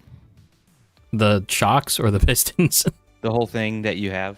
RC Art get like on their website. Yeah. I think I it's like because that. of, They're smooth. Josh has some. Mhm. yeah, he did. They're still in stock. On RC Art. Yeah, back Mhm. Yeah, they are. in the second production run. I think they're gonna do one for big bores too, Yokomo big bores. Oh, nice. They I just wait for that. considered making one for those. Like tips and tricks for me, like the upper O-ring, if you replace those with a little bit of a stiffer O-ring, they stay in place. You like, because mine were popping off left and right. I remember Josh saying that too. But yeah, once I replaced those, they just stay now. For Uh, Adam, I really like the OD lower arms. okay, yeah. Which ones do you have? So what? The overdose front Two, lower. 3, what is it? Well, The gull wing arms, they're not the ES ones. not the ES ones. Okay, yeah. I think Oh, they're yeah. really good. Adjustability wise, I really like them. There's a lot. I regret not getting those as well. No, I just got the ES. I like how their lower arms are notched, so you know, like you can, Where you're at, yeah. yeah, you actually know where you're at. It's easy to make the both arms seem like Yeah, because even with like normal spacers, right? Like on lower Yokomo arms or whatever, like Y arm, right? It's like, sure, you can put spacers in there to limit it, but you never know. You never know. Yep. the one thing about the overdose lower arms, I guess, is like the Yokomo ones has like the sliding pin in it, and you just have the set screw. Mm. Yeah. This one has like stepped notches. But Yeah. based on where you put the grub screw on the bottom, like Yeah. if you use the back hole or the front hole, it's different spacing Mm-hmm. as far as how like it protrudes. Gotcha. Okay. So recently, I had one of my S bus adapters snap its wires at the casing. Snap its wires. So mind Like you, pulling it off and putting it on over and over. well, honestly, it's probably one of the oldest ones that I have. So yeah, just continually moving it, which actually explains a lot when I think about it. But like I opened one of these things up, right? And it's the most underwhelming thing that you've ever seen. Like the PCB is so small and all that other junk. And you wonder why you would pay like $64 for this thing. But the old school ones were just like shrink wrapped, weren't they, or something? It was. That one. It's shrink wrapped, and Yes. They were like super light too. it's sandwiched in between two pieces of cardboard. Yeah, they were. They're just Yeah, that was the $43 super version. basic, super. Now they charge me $20 for a little plastic case. Yeah. Anyways, if it does break on you, they're super simple to replace, super simple to resolder. So fear not. I just sent it to Joy to fix. This guy's like a wizard when it comes to soldering. That sounds like some good opportunity to make it easy to like shorten the wire too, if you want. Yeah, or just instead of like if you wanted to take out that male connector on the other side, you could just solder another wire on that side too. Yeah, I like that. Or just take out all the connectors. You guys have like weight bias you guys try to run? That was actually I meant to ask you earlier too. As far as like initial setup? Well, on my D1 is 65-35, and I have found that to be absolutely perfect for me. And I I've think mostly driven 65. I'm kind of bumping up a little bit, I think. Yeah, I think my homie David wants to run 65-35 on his next setup. yeah. I've been running more rear bias. I actually don't know what it is now. I'm not gonna lie, I don't really weigh my cars on like the scales. I know like the overall weight of it, but as far as corner balancing stuff like that, I kind of just play with the dampers until it feels good. Mhm. And then once I find that spot, I just kind of leave it there. Yeah. But it'd be nice to know what it is right now. I would imagine that's got to be 65 or maybe even lower. You'd be surprised. I think before I was at like 70-30. But I had That's extra weight on the rear before. I've taken a lot of it off just to playing around with like lighter weight versus heavier weight. Yeah. I've been doing a lot of like playing with setup a ton. so. It's You're hard to not get a GOM 750. It's very hard. I'll figure. I'm about to move my ESC in the front of the motor just to try and like. I think for Golem, I'm gonna try rear ESC because That's what mine is right now. make it different from what I have now.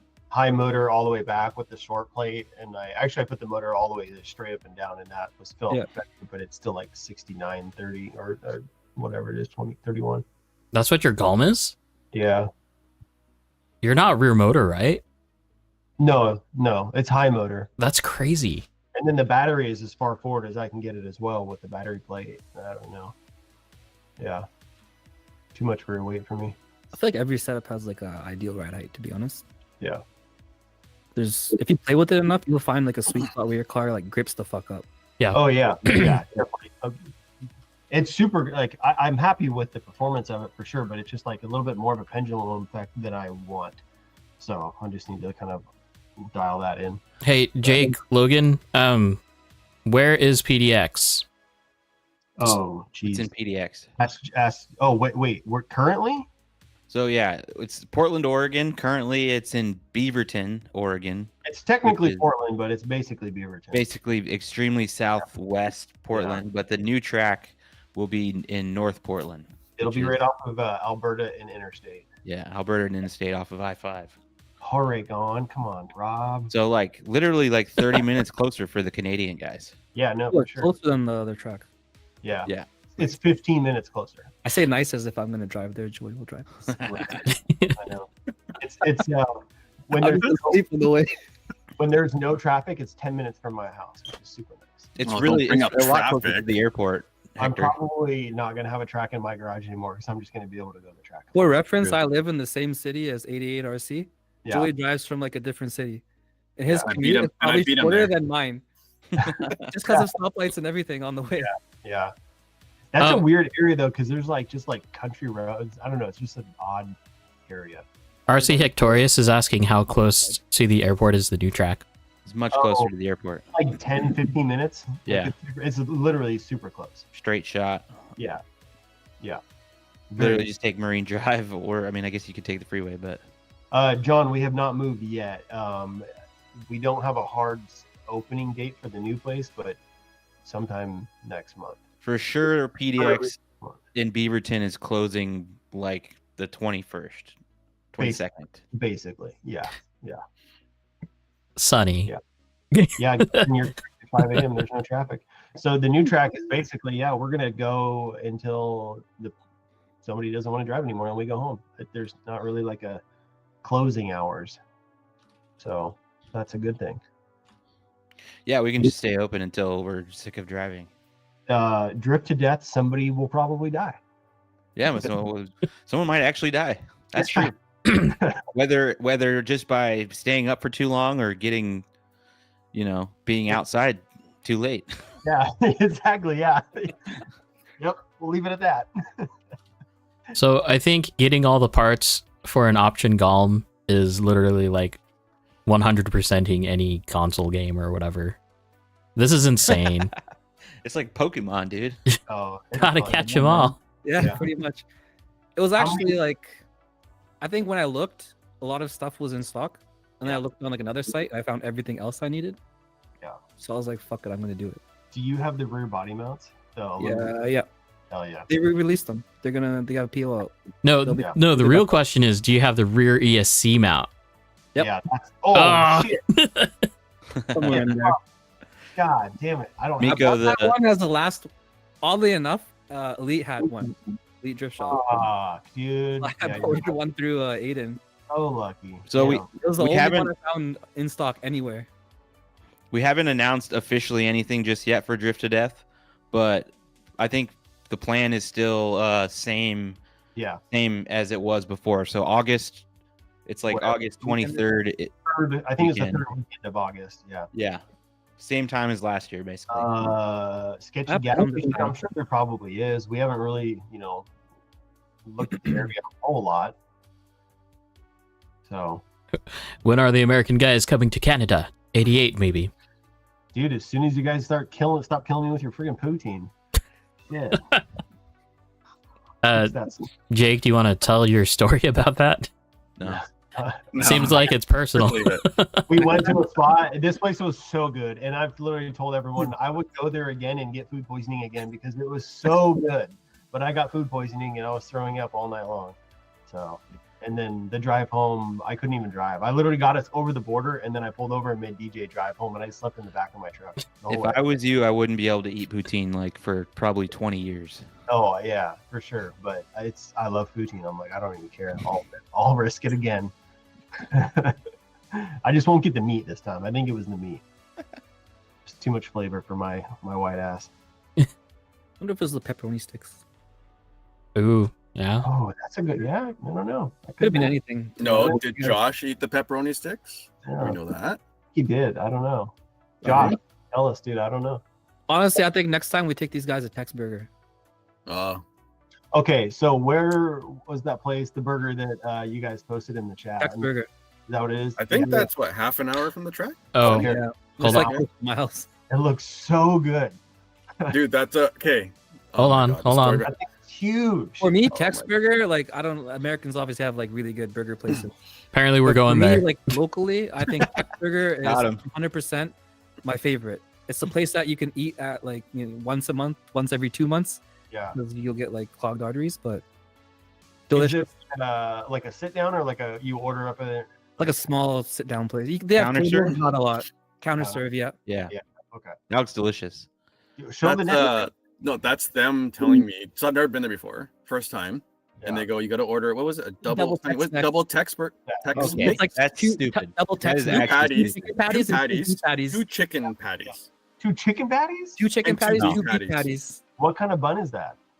I don't Let's remember. call It it was brioche, I like, don't it was know. death. It was death. It was Bro, That's think- stupid. That's stupid. You can't I'm call it not a death if it fan. was good. Like, I'm not a fan of any food that's like a pain in the ass to eat. Just get. I deconstructed it. So I ate it as a double hamburger and then the chicken patty. Yeah, on the just side. give me 2 burgers at that point. What the? And then the bag behind there with the fries in there. They Dude, just they scoop give it in you there. so It's many just Oh, a it's like full Five bag of Guys fries. style. Yeah. Yeah. Five Guys style. But I finished that burger. I'm proud of that. Dude, hell yeah. I'll eat 2 burgers, but don't give me this thing that I can barely eat. Like, this is stupid. What are we doing? Oh dang! That Dude, lost I'm me. down. Let's do Get this. your side. Let's That go. place is amazing. They make How some do you- really good burgers. Yeah. Oh, I'm down. Jacob. Yeah. Yeah, I'm They calling always do out this thing about, like, every recommended food spots. Tex Burger. Yeah.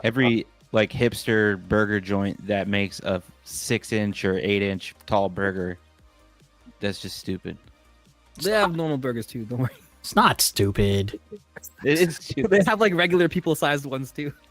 If you have to take the thing apart to eat it, then what the like, I agree with that. I agree with that. You should be able to eat it and like. DJ. Yeah, no, it does get annoying for sure. Like you can't even like pick that up and like take a bite of that. The worst part is the cashier. She was like, "Are you sure you want this?" I'm like, "I don't know what it is, but they told me to order it." She's like, "Are you? It's a lot of food." She's like, "It's a lot of food." I was like, "I'm in it. Let's do it." if I ordered that, I would literally ask for an extra bun on the side. Yeah. Rob, it's the RER of burgers. Why the fuck did we Chongus. make this? Does it I think come? there's one Sonny, there's one that's worse though, isn't it? Isn't there one? Yeah, that's, they have like a challenge one that's like yeah, 2 times the size of this or something. it's like bigger than that. yeah. No way. That's insane. Yeah, that's insane. So, yeah, Sonny, tell us about this. All This caps. is my LTS. This is like, I think LTS is really fun. Dude, that is the best. Super LTS. fun to like Yeah. tune, super fun to drive. Yeah. It kind of teaches you how to manipulate the weight when you're driving. Yep. And how you can use weight shift for speed, grip, everything. Mm-hmm. Out of like so many people I've seen with quote unquote LTS cars, like yours and Adams were the only ones that are like actually LTS, where they actually like are go Yeah. crazy. Yeah, I think a lot of people mostly just run like high CG. They don't really worry about like controlling the weight shift. Yeah. It's Just so actual body roll, clean. too. It's so clean because it's like RER upside down, like rear deck, right? But it's all just there. So the idea of it is to put the weight like centralized in one kind of mass, Hmm. and then controlling how you use that massive weight around the chassis. I need to just give you my Travis too to like have Your fun. Travis 2 drove good, man. What are you talking about? No. That drives good. My Travis 2 is okay. This thing's gonna go under some major changes soon. I replaced the servo and ESC or servo and gyro recently. Just didn't have time to take pics. RSST GYD now, and then I bought a rad for it. So it'll go under the knife soon. The Sandwell setup, I drove it like this and it was really I good. think the Sandwell setup is really good. great. And Underrated. my Travis came with all that same Sandwell setup in mind, and I was like, I think it drives nice, to be honest. bought it. Yeah, I got no like. I think the old Sandwell stuff sucked, yeah. but I think this new stuff is really good. Hey now, That gyro was great. I had the old Sanwa stuff. I did too. I think between the old stuff and the new stuff, this stuff is way better. Okay, so about that then, like the whole idea of the programming, right? Because it's through the aux code system still, right? Yep. Have you played around with the Accuvance Futaba stuff? I have Okay. the M12 is, or I had an M12. Mhm. The UI for tuning Sanwa is way worse. Okay. Just Setting it up, making and sure. getting it working is way worse. But once you figure it out, I think once you start playing with the stuff, the Sanwa setup is extremely viable. I think it runs really good. I think even out of the box, what you have is really good. Do they still have like that crazy like boost and turbo rates are not like on a scale from 0 to 60 or whatever, right? Like for the old stuff, it was like 0 to 20. I didn't play with the new stuff, to be honest. Oh, okay. I kind of put it on and it worked, and I didn't touch it after that. Okay. I even had their gyro, and it would never work through the code system. I found some like YouTube videos, like some Voodoo YouTube videos that explained it pretty well. Mhm. Pretty I standard. think like the new Sanwa, the newer Sanwa stuff is extremely popular in like South Japan. Are you running the overdose for body mounts on that too? That's Yep. rad. That's sick. I use some like wrap up Yeah. extension posts because they have the same spacing. Yep. So then just ran those off the shock tower and then took off the overdose pieces and used the rear body mounts. Oh, I see. Yeah, that's cool. So on a high CG setup like this, are your is your front end like spec also changing? like from camber caster to your toe out? This one Or runs Ackerman? less caster. Mm-hmm. I don't know what KPM I'm at. I think I put 2mm spacers in the knuckle. What are those LTS knuckles? So you can adjust like KPI. I'm running 2 mil, I think, spacers. Have you played with the D-like knuckles? I haven't. Are they comparable? I'm not really sure. I have an extra set if you want to take them home next time you're down or next time we meet up. I'll bring them to I don't you. mind playing with them. Yeah. I'm down to play with stuff. But I don't know. So like for me, for LTS, I followed Makasu, Driftmania Revelry, since like my Bianca days. And I never stopped watching him. So even though we took like a really long break, like LTS was like fresh in my head because that guy, in my opinion, is like the pioneer of LTS. He's been doing it longer than it's been a thing. And the knowledge that guy shares on his channel is insane. In my opinion, that guy is like a god of tuning. Mm-hmm. If you can learn from his channel and like what he's teaching and like the way he like teaches the concepts, it's pretty crazy because he talks about it as like basic physics. And if you can kind of have just like a basic understanding of like the very basics of physics, like I'm not gonna lie, I'm not very smart. Like I'm not like a physicist or something, but like to understand like the simplest concepts, if you can take some time to understand that, RC I think becomes a lot easier when it comes to tuning. Yeah. Because all you're thinking about is how forces are applied to the chassis. Once you start thinking about like that and how it's going to transfer to the ground, transfer the tires, how your dampers are working with your lower arm, it all just comes together as like a balancing act pretty much. Yeah, LTS is the hardest one to like balance everything out for sure. But when you get it dialed, it's literally the most fun ever. Because it's just so like ridiculous. It's just enjoyable. It's more enjoyable to drive. There's more going on. Yeah, it's just like comedy the whole time. Now, is this I think the chassis? main thing for sorry, go ahead. Go ahead. I think the main thing for LTS is people can fight me on this, but I think the shorter you make the suspension block, like that's how much roll is gonna effectively be seen by the user. If you go to a wider suspension block, you need way more roll to achieve the same amount. Yeah. Like way The more stable travel, right? platform. Yeah. So if you go to a shorter block, you're inherently gonna have more body roll. Yeah. Visibly. It might not be like it might be the same travel as you're getting on like a E block, but visibly you're getting way more travel. Yeah, The and same that's, amount of movement. Bringing the shocks inboard. Bringing the shock And- inboard is basically all you want to do in that sense is create enough instability to like hold the weight transfer. Yep. But you want your front and rear like lever ratio to be very similar. You want the front and rear to feel the same. Yeah. So that's one thing I've been fighting with my Travis is I went to from an A block to a C block, and it just doesn't roll as much because I wanted to shorten the rear arms. So I'm going to go back to an A, but then just widen it at the knuckle, I think, or try and figure out. I run C blocks on the LTS. Yeah, on yours, yeah. Yeah, and then I run the arms in the. I think I added like a 1 mil or 0.5 spacer to them, Yeah. and then I spaced the knuckle out 3 mil or 4 mil to increase track width. Essentially, what you're doing is creating a point where the weight of the tire is falling into the chassis.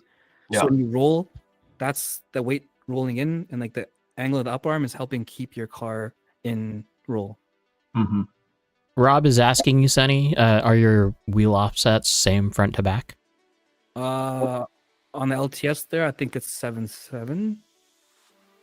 I run 7 offset on pretty much all my cars, I think. Front is spaced out, I think. On my SC2, I run a 1.5 mil spacer in the front on a 7 mil wheel. And then the hex is like 5.5. Mm-hmm. LTS, I can't remember. I think it's the 8 mil hex and just a 7 mil wheel.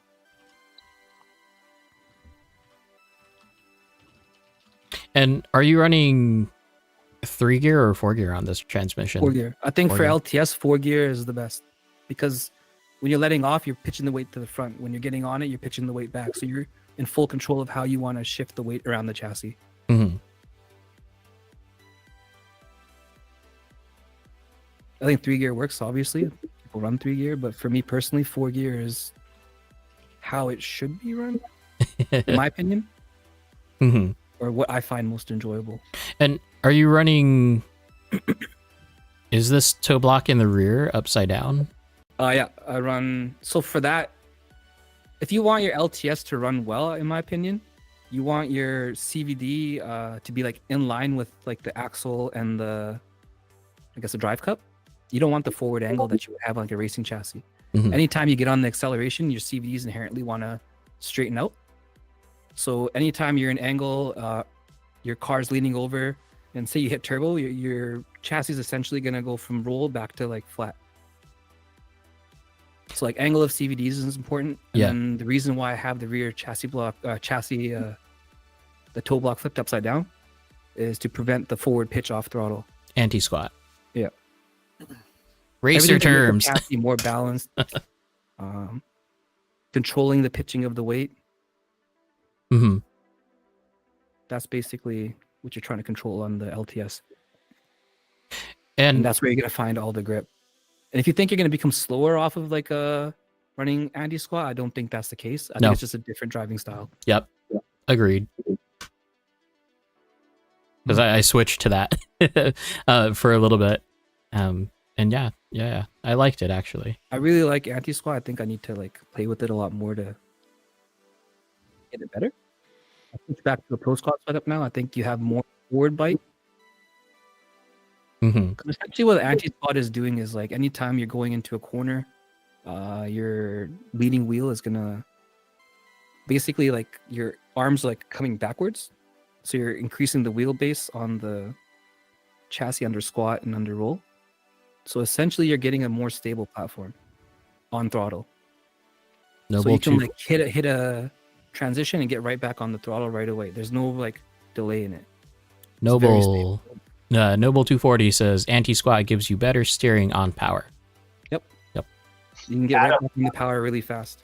I think Dr. H runs that as well on his, or at least I remember him in the past running that and explaining that kind of similar setup. So Adam's whole deal is like limiting the amount of grip, limiting how much the grip changes as you apply throttle. Yeah. basically. I'd say Keeping that's it really accurate. consistent so Yeah. that your grip is always a consistent level. Essentially you can hit like a transition, get right back on gas, and you have the grip to play with on a anti-squat setup. On a pro squat setup, you have a lot more like weight shift. You have a lot more like off throttle weight shift. It all depends on dampers, the dampening springs used. Like obviously, like I'm speaking very general terms. But for me, tuning is like an overall balance. You're balancing the front and rear. You're balancing your setup. You're looking for like total balance. Yep. If your rear end's too like snappy and your front end can't put the grip down, spin city, right? Exactly.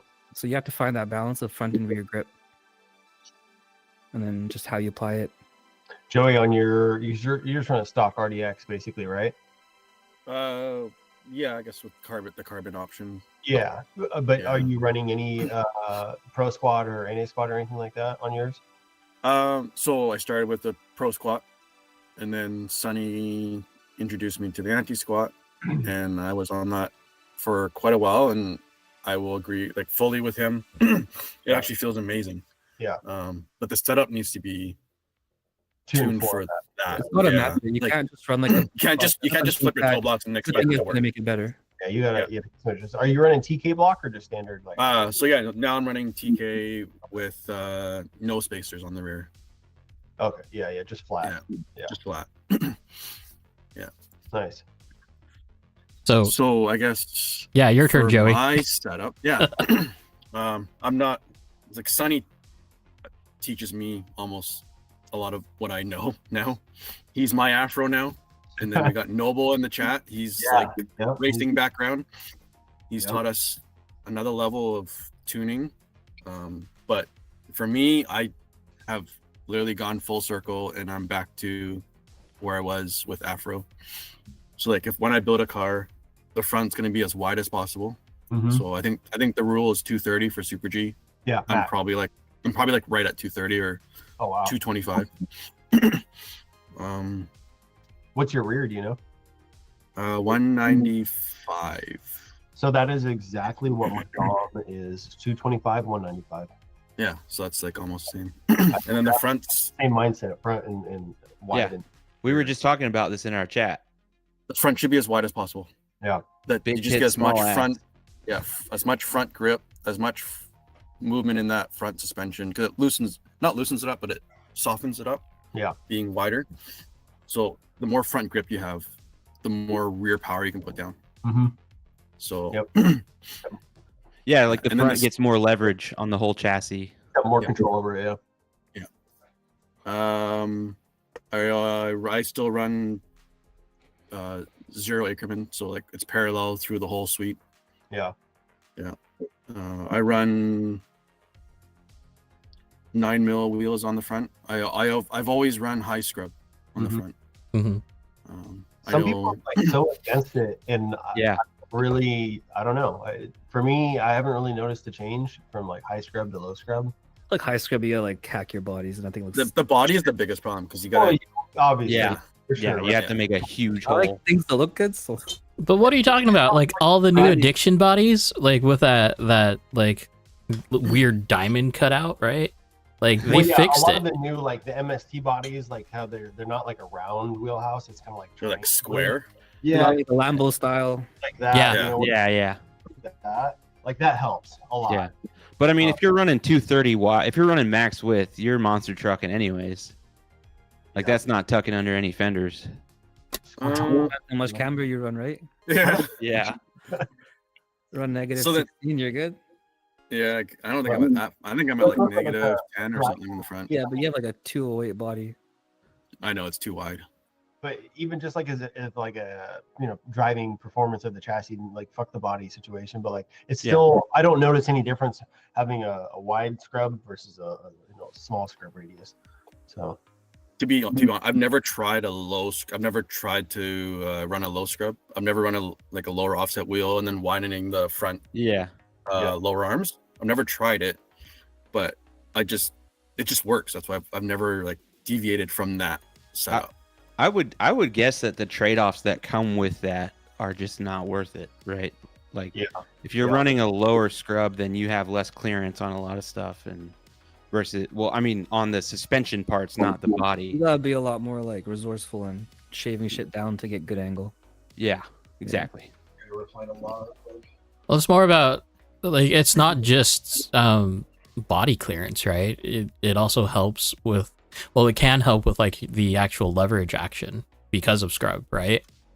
Yeah, so the servo has to work harder to turn with a higher scrub. But Well- I don't know. Maybe the trade-offs are Yeah, not just the servo. Like it's not the servo, but the actual Also, how car. like the lower and upper arm act on like High different scrub. divides, I guess. Shredcraft, high scrub will understeer more. There you go. I can make anything understeer. Yeah. all of our cars understeer like a motherfucker. We have plastic tires. yeah, it's right. Joey can attest, man. I can build some pretty understeer setups. Honey can be Mr. Understeer like 100%. Yeah. I think it's sick, man. I like driving that style. But yeah, so so that's the front. To the rear. The rear, I have to run camber now because the LF3s are profiled. Yeah. If it was a flat tire, I'd be running 0. Yeah. But I am at negative 1.5 on the rear. Okay. And if I were to build a new car, that's where I would be at as well. 0 toe. I don't know what else on the rear that's really. It's about And I run TK. Yeah, you're Yeah. pretty aggressive shock angle. Yeah. I left They- that from they're the out stock. and aggressive. So it's out one hole from the stock Yeah, out of the box. arm. On Yeah, the lower, yeah. But I think I've tried to keep the same shock angle as the stock, if that makes sense. Moving it out, but keep it the same angle. Sure.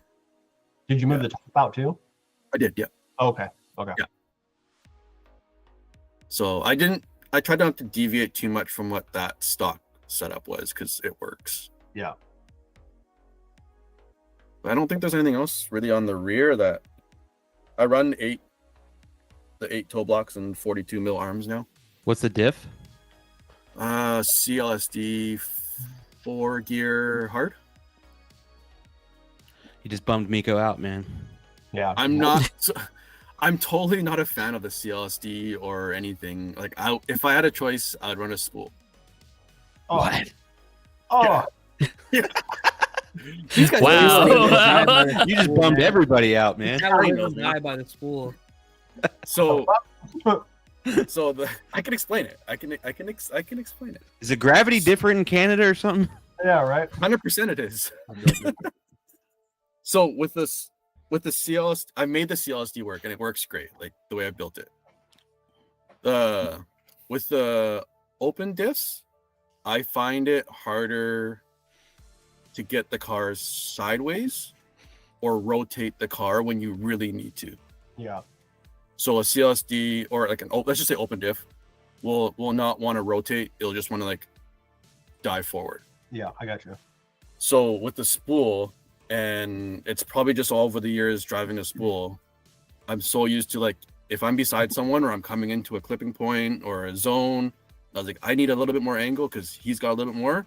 You just flip the throttle, boom, you match, and then you go. Like that's So I know exactly what you're saying because in CarX I've been playing with my diff a lot and I've just been running a spool in that and I totally understand how that works. But in like an RC car, I have to have the loosest diff possible. yeah. Almost like to the point where my car doesn't even drive forward. Yeah, so then like for me now running a running a CLSD now is because everyone else is on a gear diff or an open type diff and like corner exit speed. Like if I'm not 100% focused on my throttle position, yeah, I'm falling behind. Yeah, Like this lets me not be lazy, but there's such a larger margin of error. So but yeah, it's good. Yeah, so CLSD, 4-gear hard. Preview the Yusakani conversion. I'll be testing out sometime soon. Oh, did you get one? Yeah. It looks interesting. You know what the hardest part about that is? Sourcing the Yokomo diff if you don't have one. Because like everywhere is out of stock except for RC Mart. But you can get a YZ2 diff. It's the same. Yeah, try to find one. A YZ2? Okay, sorry. With the aluminum outdrives. That was the thing. Yeah. Sonny just flexing because he has one. I'll give you guys some. You just hold a pile. Hold on. Here's the diff that came with Jake's piece of crap DES chassis. Whoa. What was your tone? Calm down there, bud. Jeez, it was $93 for a whole chassis. You know what diff's in there? No. It's the associated diff. Oh, is it really? Yeah, dude. That's funny. Isn't that just a gear diff? Yeah. Yeah, but it works. Chassis back from you and went straight to the attic. You didn't even put electronics in? No. Dude. In like 15 years, when you clean out your attic, you're going to have like a museum of drift up there. If you guys don't know, what Jake has, basically anything that he's done with RC wise, he pulls down the attic thing and just throws it. Okay? So there's just a pile of like trash RC up Museum. there. History of drift. This is what he does with. Is it a throw or is it like a yeet? No. No, he throws it. I crawled up. No, he throws it. If it's in a box, I huck it. It's like, here you go. And I So think if you need a chassis, just go over to Jake's house and get up in the attic. Hey, Joey. Yeah. What is that? Yeah, what is that? the screws? You know they make shorter screws, right? Bro, They do? Probably Not for in the weight. Canada. So that's Ongoing joke. Joey loves the heavy car. those screws are where weights used to be. I cannot drive a light car. I cannot tune a light car, and I just cannot drive a light car, so I make all my cars heavy. Wait, and yet you drive an RDX. The heavy, What's your heavy. weight? It's What's your heavy. weight on this? What did I post a picture? 15? Oh, that's right. You do have the picture. What is And I this? was actually before this picture. It was actually heavier. So I actually went on a Heavy. diet. So this makes me laugh because we had people at comps, like James was almost underweight. Like, Damien had to add like a bunch of magnets to get his car like to weight. yeah, but those Yeah, were so both stock RDXs. So right now with this weight, I think I've taken all the added weight off, and it's just the battery. The battery's like 200 grams. I bought a Oh, big so battery. so you have You a have like fat. a 8,000 milliamp battery. He Yeah, does. it's a 6,000. Yeah, It's a thick boy. I think I have one here. He's like, yeah, I'm on 8S. No, But it notice, matches my old Yokomos. Like, it's a 5,000. Who says it like that? What did you just say? It's Canadian. What? Logan, that's been a thing. How do you say it? No, Now I'm no, we're not self-conscious. going to I'm get into say this. How I say it, We're but not gonna that get was into that. crazy. To say Holy Yokomo. shit. What do you? We say Yokomo.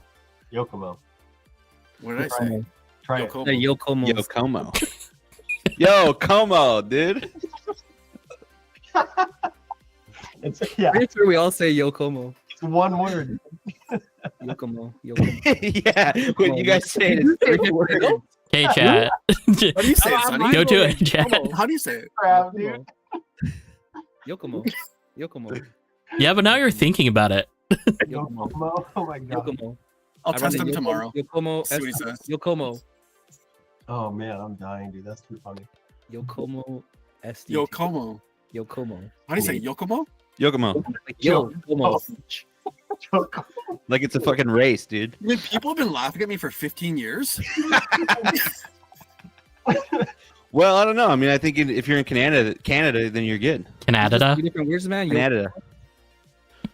Kanukistan. Yokomo. It's the whole thing of like people call it like bread seeds, bride seeds. You know, it's like whatever. Oh, bread. Yeah. Yeah, it's like It's bride. It's bride for us NA people. bread, whatever. Yeah. GNB batteries. Hey. Yeah, that's my 6,000. The new one. I've seen that FD commercial enough to know how it's pronounced. Bread. Yeah. What the hell? Holding monster. Joey, what are we looking at? So this is what Sonny Josh built LTS for me. I didn't build anything. I just took Well, my it's all your tunes. You're the mastermind behind it. But yeah, that's a Yokomo. I don't know. It's a hacked up Yokomo deck with Josh printed battery tray. Our friend Josh printed custom DDSS on it. Does it have his gearbox on it too? No, so I went with the RD2 gearbox on this. Oh, okay. Yeah. Yeah. Yeah. That's Yeah, right. this thing's amazing. Like it's so much. Like you guys said, it's so much fun. Like the way that it just weight shifts and leans side to side. Like it's actually, I think Sonny can attest this. It's excessive on this chassis, but I love it because it's comical. Like it's great. I had a What chassis is like the that. degree of your servo? Because that looks pretty aggressive. You have to ask. Josh did it. Yeah. I don't know. I wouldn't even know why. It helps with, I think, For self-steering, right? degree angle of it. The bump steer, because it's pulling Yeah, bump up steer. and back. It's Yeah. going up Oh. and back. It'll be for bump steer because even like the new SD3, I think has like 6 degrees on their wipers. I think Who? the new SD 3.0 it has the angle on the wipers, so like it's like leaning down. And on any of my DDSSs, like the Rhino DDSs, Yeah. I have like a 4mm spacer on the rear end of the servo. I think I think I did 6 on my. I have a 3-mil, but I'm running the Rev D, so you can't really do a lot there. Is this the Shark, the Rhino servo It is, horn? yeah. A horn and then the attachment is like a Josh's like custom piece. Are we all actually like? Was this the Gen 2 where they threaded? Where they did the spline for the servo horn, or is this not splined? It's That blind. was fine. Okay, It's blind. It's the Yeah. newer ones. and then they absolutely did not do any justice by the whole threading situation for the clamping screw. Just thread the whole thing Yeah. through. That was the so it's crap. like, you can't even clamp it. You got to drill half of it out to use the clamping of the fucking servo horn. Yeah. And then Alex in his new 23 my tooth one, it God, wasn't like that was even terrible. finished. That was so bad. Wait, Yeah. did I just hear you correctly that the servo horn clamp section is threaded on both sides? Yeah. Yes. Yeah, that's pretty terrible. Yes. You literally have to drill half of it out so it can actually clamp. It's horrible. They have horrible QC. And not just that, it's like it's still wide on the servo too, right? So you need the clamping worst force. Part is it is terrible, but like it's such a good. For me, DDSS I think is really good. I really liked it. Oh, we're all for it's super DDSS. popular. I think I just wish all of Rhino's manufacturing could be just tightened up a little bit. You know what I mean? I agree. Yeah. I think we got some friends that track Matt and I think Ray. They're purple sharks. I think they had to do a lot of like processing to get things to fit. Yeah, and a lot like of ride along and smoothly. Yeah. But if you can figure that stuff out, I think it's pretty good. Yep. If you don't mind that stuff. What springs are you running, Joey? Good photo right there.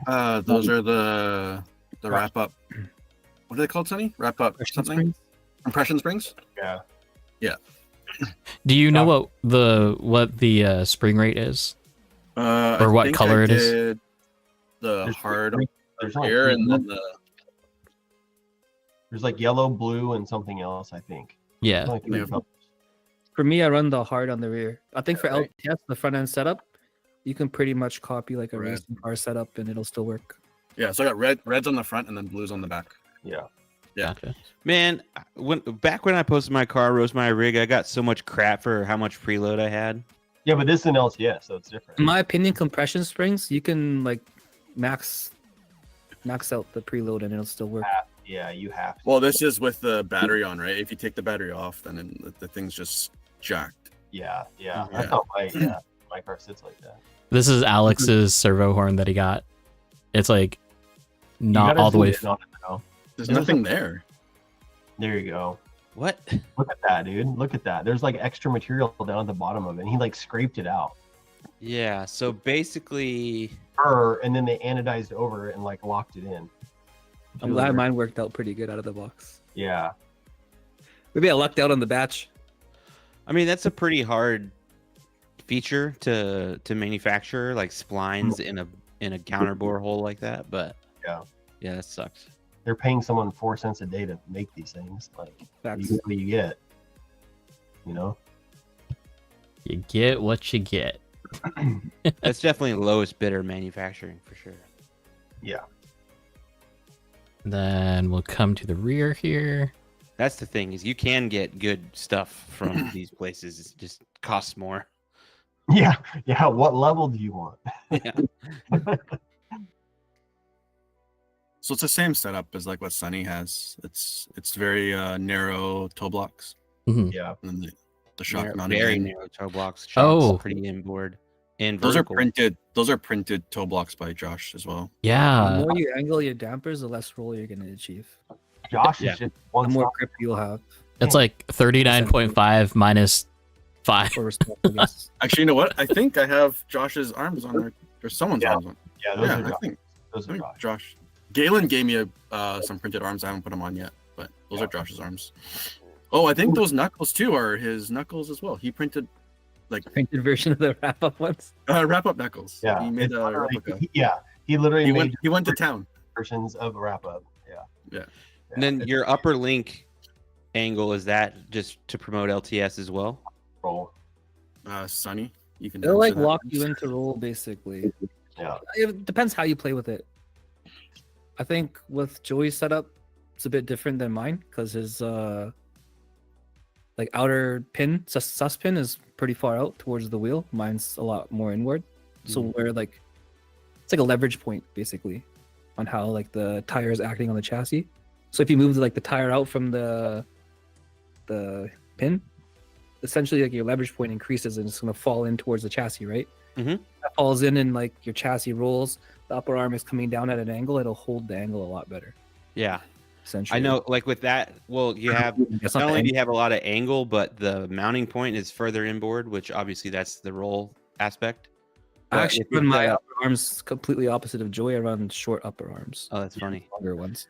But with this setup, you're not gonna have, when the car rolls, the camber is not gonna change very Yep. much. Well, Essentially what I do on a under LTS setup squat. is I'll put a finger on like the center of the outside wheel. I'll push the chassis on it, and I don't want any change in the camber on roll.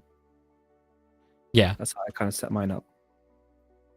But the camber, there's camber gain on squat. Squat. Yep. Yes, The yes. camber Yeah, loss on on squat roll. it changes, but if you roll, nothing changes. It like cancels each other out. Yeah. Yeah. I think underrated tuning aspect, upper arms in the rear. Upper If you play arms with it in the more, rear. you can unlock Oh, so much grip. Yeah. Because essentially controls how your tires interacting with the surface.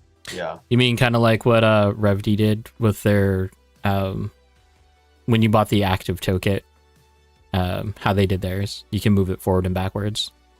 I think active toe is like, if you can figure it out how to get like a good setup, active toe is probably like the way to go. Hmm. It is. I It's ran a lot that. more complicated to figure out.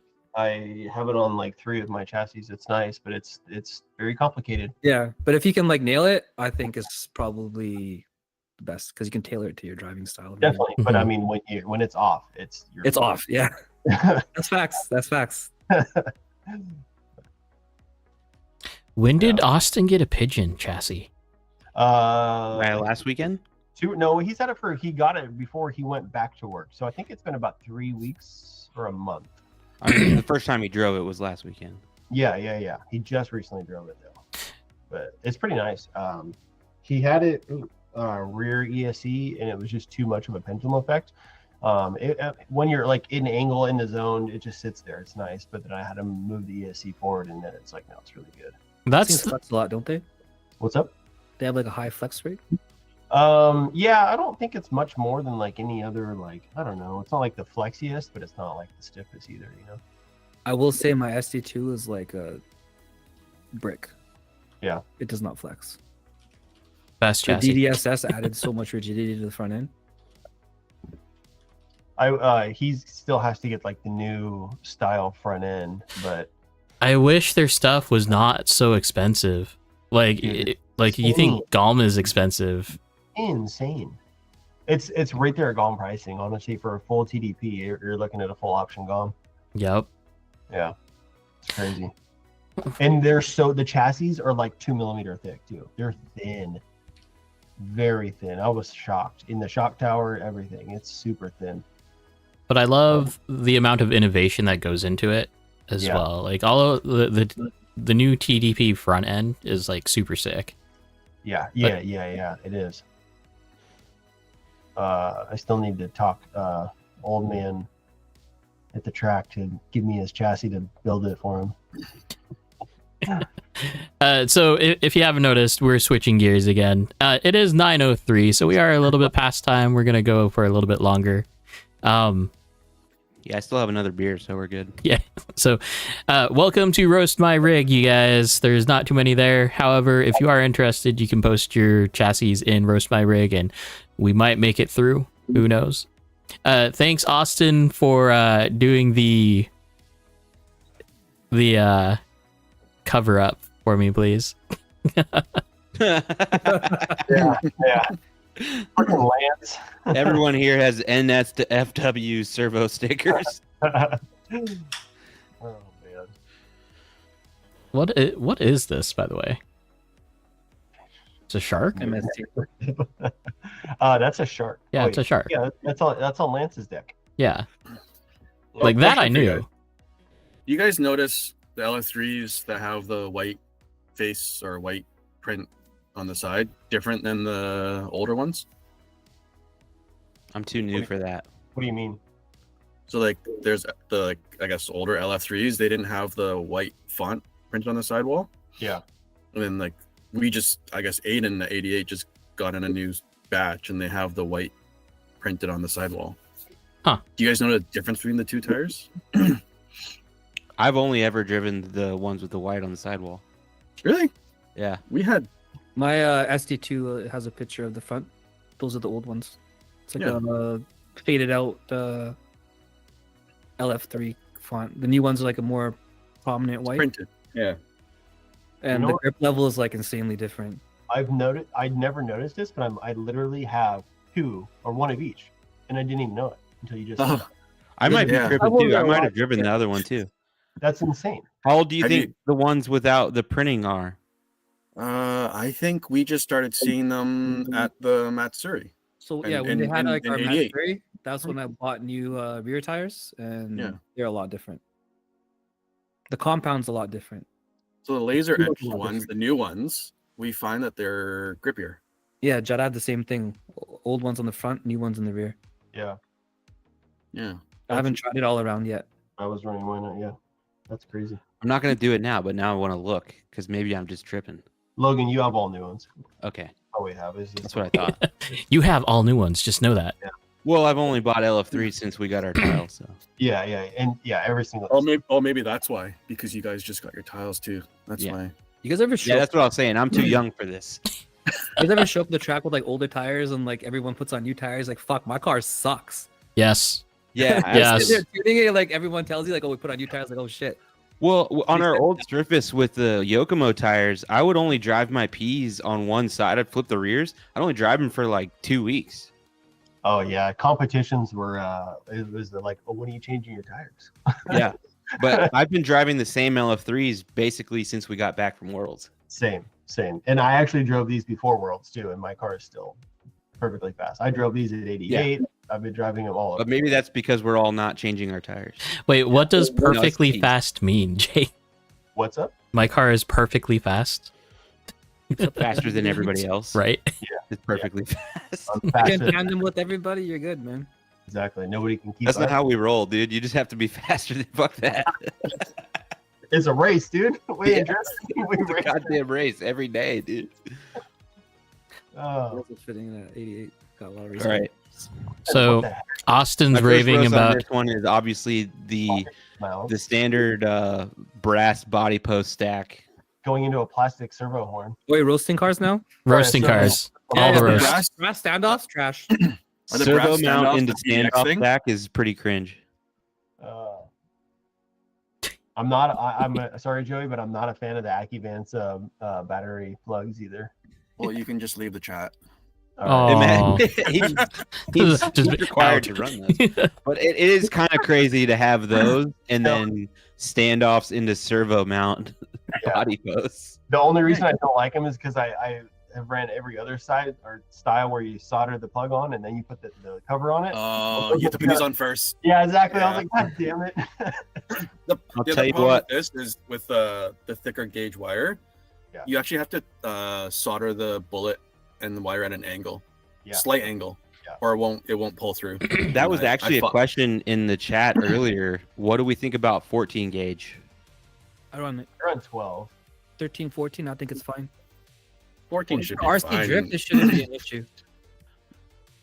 I mean, in my opinion, 14 would make things like what you're just talking about a little easier, right? Well, Yeah. what Hobbywing is already 13. AccuVance is 13, I think, as well. AccuVance is 12 gauge. It's AccuVance 12, is but 12. it's like I think It's a the, thick They're very 12 too. flexible 12 it's gauge. thin. It's thin. Hmm. Yeah. Gotcha. Yeah, maximum's 12. It's pretty thin. No, I feel you on those connectors. They gave me a bit of trouble initially, but you only If do you it ask once. me, I'd be partial to the new one-up plugs. That's just me. Dude, Yeah, I've those- already said that so many times here. Okay, Unsponsored out on the AccuVance.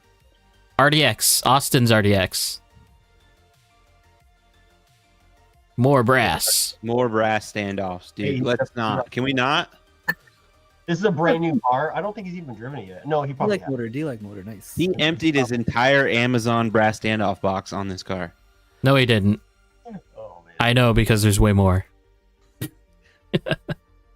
I use brass standoffs all the time too. So Yeah, I feel like there's other. I Why, get why it. don't you guys just go and get the stainless steel ones on AliExpress?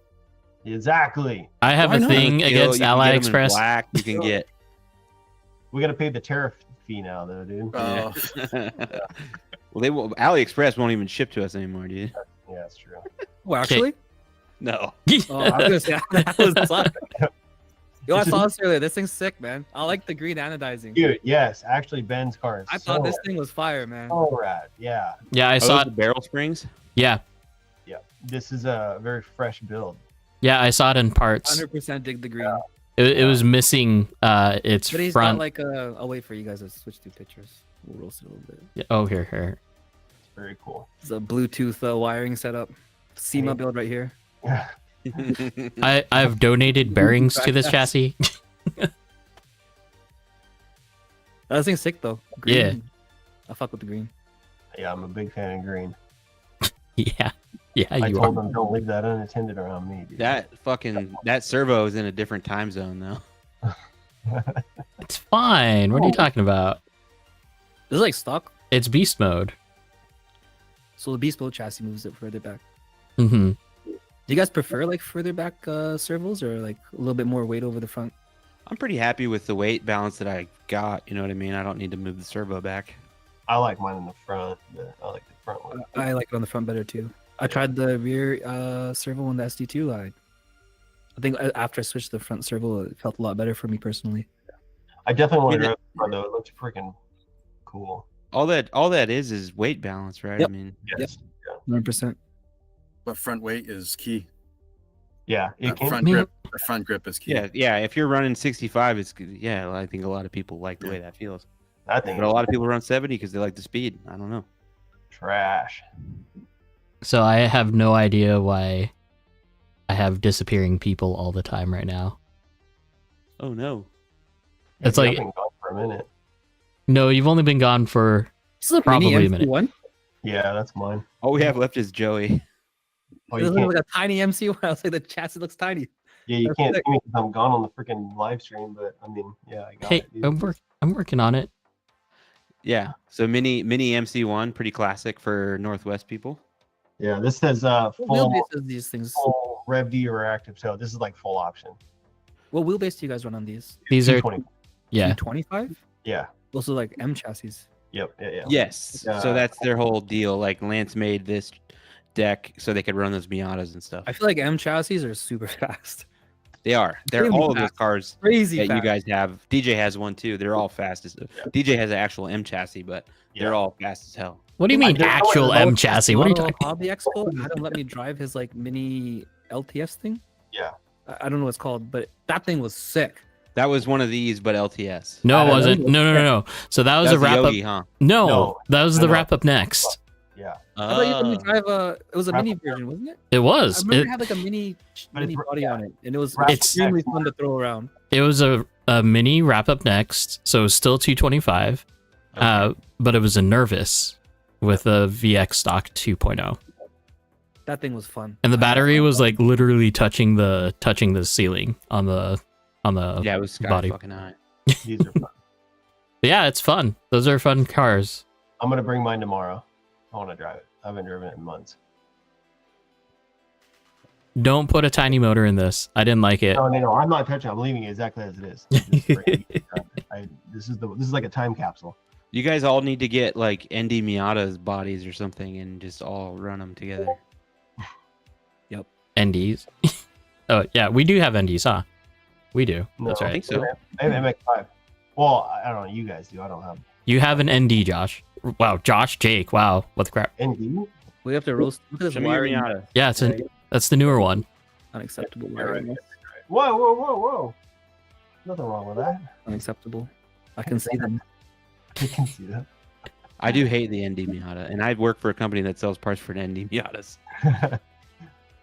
It's alright. What is this? It's my D1 shark. Oh, okay. What is? What is What? that chassis like brace thing sticking out from the gyro? Is it just the battery? That's the battery plate. Yeah, it's a really old chassis. It's for the YD2E, and so the battery plate is really far forward on this chassis. Oh, gotcha. So my battery plate's kind of weird. I have it like mounted. It's just kind of floating, so it's like really far back. It's under the ESC. I see that. This is the arm that's coming out. It's Yeah, weird. kind of weird. Yeah, and that's my D1 With Maclan. with snacks in the back. Newest man, man. Ooh. The cheddar twisties in the back. It's got the 8008s in the back. It's like a treadwear pattern on the ESC. Yeah, pretty close. Yeah.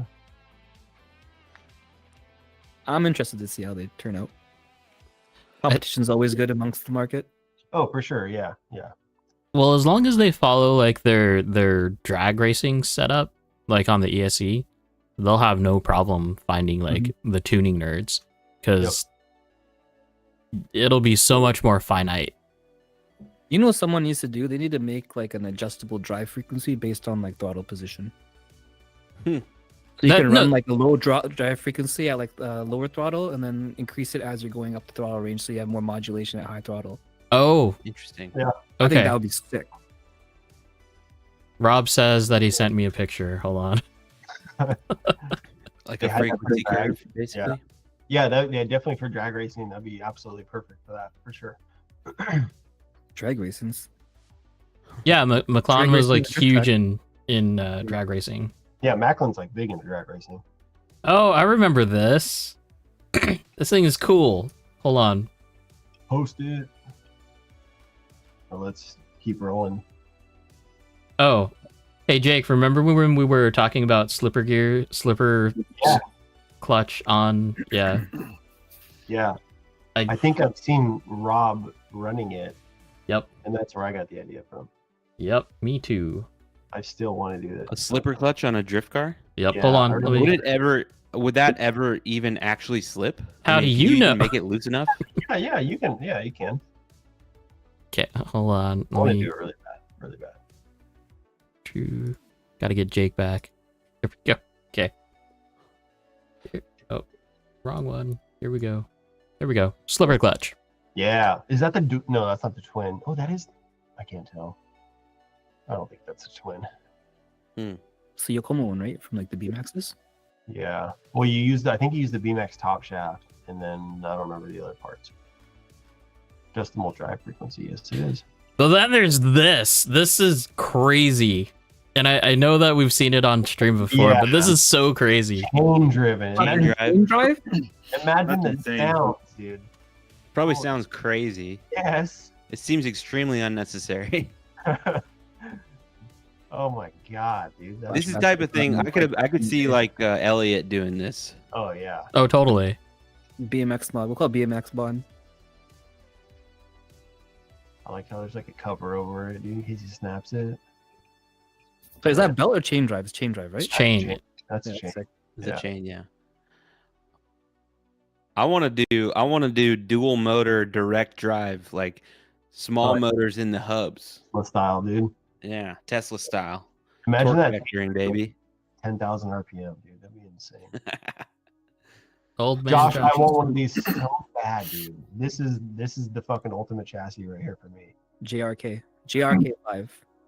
No. No, that's Nervous R. JRK5. Josh RK5. Josh J- RK5. Custom Josh. JRK5. ARK5. JRK5. I got. Canadian GRK5, dude. I love the way the ESC flows into the little gearbox there. Yeah, Yellow cable, negative points. but it's so sick, dude. But I like it with the direct drive, the Rhino direct drive. That's so nice. I can't wait to see how this thing drives. It should fuck. Yeah. I still have a Nervous R that I want to build again with the direct drive. I've just been lazy. Hit Josh up for a chassis. Seriously. Okay. What are your guys' opinions on this? So cool. I love F1 it. drift car? Hell yeah. Oh, so cool. Like it's so out of the box. Yeah. So I'm an cool. F1 nerd, so I love F1, man. Yeah. It's amazing. It's like But it works too, right? Isn't there? Yeah, there's videos of it. there's Yeah. a video of driving. It's hilarious because like the Pretty sick. suspension is definitely not F1 suspension. I think it's just a YD2, right? And then the body on it. He just needs I don't know what's under it. I saw it on Facebook earlier. I think that's all it was. But yeah, it's so cool. Is that diffuser? Oh, it's RD2. Okay. How do you not hit anything with that diffuser? Yeah, that rear diffuser is a monster. Remember like last month or 2 months ago, Jake, where we were complaining about, or we weren't complaining about, there was complaining about long noses. Yes. Yeah. You guys don't like them, or Is this comp legal, dude? How was that rear bumper at too? Like right at the yeah, like this would technically be illegal because it doesn't have the 30 mil ground clearance in the rear. Definitely no. Well, there's no bumper. Like, Yeah, the distance from the wheels to the bumper is an issue. You can't drive an open wheel car. How to shed weight 101. Just cut your body away. Christopher Cruz, what's up, dude? It's also not a production body. Is that a rule? You guys have to run production bodies? It's not quite that, but it's like there's something about like it has to be a real car. Yeah, pretty much. Adam, Rob sent you one more. yeah, I know, and it's super cool. What is Whoa. that? That thing's crazy. What is that? Is that a cylinder axle? Yes. It's like a pan car DDSS front. It's a Final Form LP86. Definitely not a couple. That's not a thing. Dude, that's rad. That's crazy, yeah. Is that Rob? That seems like something That's Mark would Rob. build. Yeah, that's really cool. I like it. Oh, he's got the front body mount that Justin runs. That thing is super, like, it just kind of hooks on the front. Oh yeah. Totally like tracks that. the style. Yeah, that is so I think I'm gonna switch to that, like hooking in the rear and just magnet on the front. 'Cause I have an issue where like if I touch the wall, my whole body comes up. Especially on the Corollas, dude. Those things just explode. Yeah. Rob, is that an LRP ESC in there? Like old school. Racing style, baby. Yeah, Way racing back style. in the day. Team I love Associated. Shout out. That's a really cool chassis. Okay. Moving on. What else we got to roast, dude? This thing. Oh, let me. There we go. Dude, okay, this is insane. Titanium chassis. Yeah. It's all Yeah, Titan- this is a Pink. solo. I think just a guy designed this. Yeah. As someone who was formerly, working with art design, Yeah. there's a lot of similarities. Like I'm seeing definitely inspiration. Yeah, that was the first Yeah. thing I thought when I saw it. I was like, Yeah. holy cow. And I mean, it's- art design obviously didn't invent ISO grid, but just a lot of other choices that I can see that match. But I'm happy for someone to be carrying the torch on that because that was You sick. still run your art design chassis on your MD2? I do, yeah. I have two actually. I haven't built the second one, but I have another one. Would you say it was like an upgrade over stock? Did you like it? I was checking. Yeah, I mean, it just offers you more options, right? And it's a lot lighter. So you can extend the wheel. I can adjust the wheelbase, and that's that was big. That's the biggest thing. When I bought the MD1, that was a big thing. Like you couldn't touch the wheelbase. Oh, it's the Yeah. worst. Yeah, I have like 15 millimeters of wheelbase adjustment. And the wheelbase is a little bit shorter on the MD1 too. Than they are. Yeah, It's like 255 or something. Yeah, like for me recently, I've been changing back and forth from like low caster to high caster, and I have to move my body mounts, but I can make the body just work with either setting, which is nice. what have you preferred, low caster versus high? I'm gonna start playing with it I'm again. back to low now, but He's a zero caster boy. I'm Yeah, gonna go back to like a low caster. My idea on this is low caster, gives itself off better to like a 4-gear transmission, in the sense that you can utilize less weight up front for more grip. that's way beyond my pay grade. I think high caster with like a 3-gear setup will be like ideal. And I'm theorizing here. I have a 4-gear. I've always had a 4-gear setup in my MD2. But if you run like 3-gear, you're essentially pushing weight towards the front of the chassis on acceleration, right? So I think that lends itself to a high caster setup, which essentially uses like front weight I load see. a lot better. Yeah, That's probably why I like do a 3 lot gears of- so much. Weight jack on caster. I do.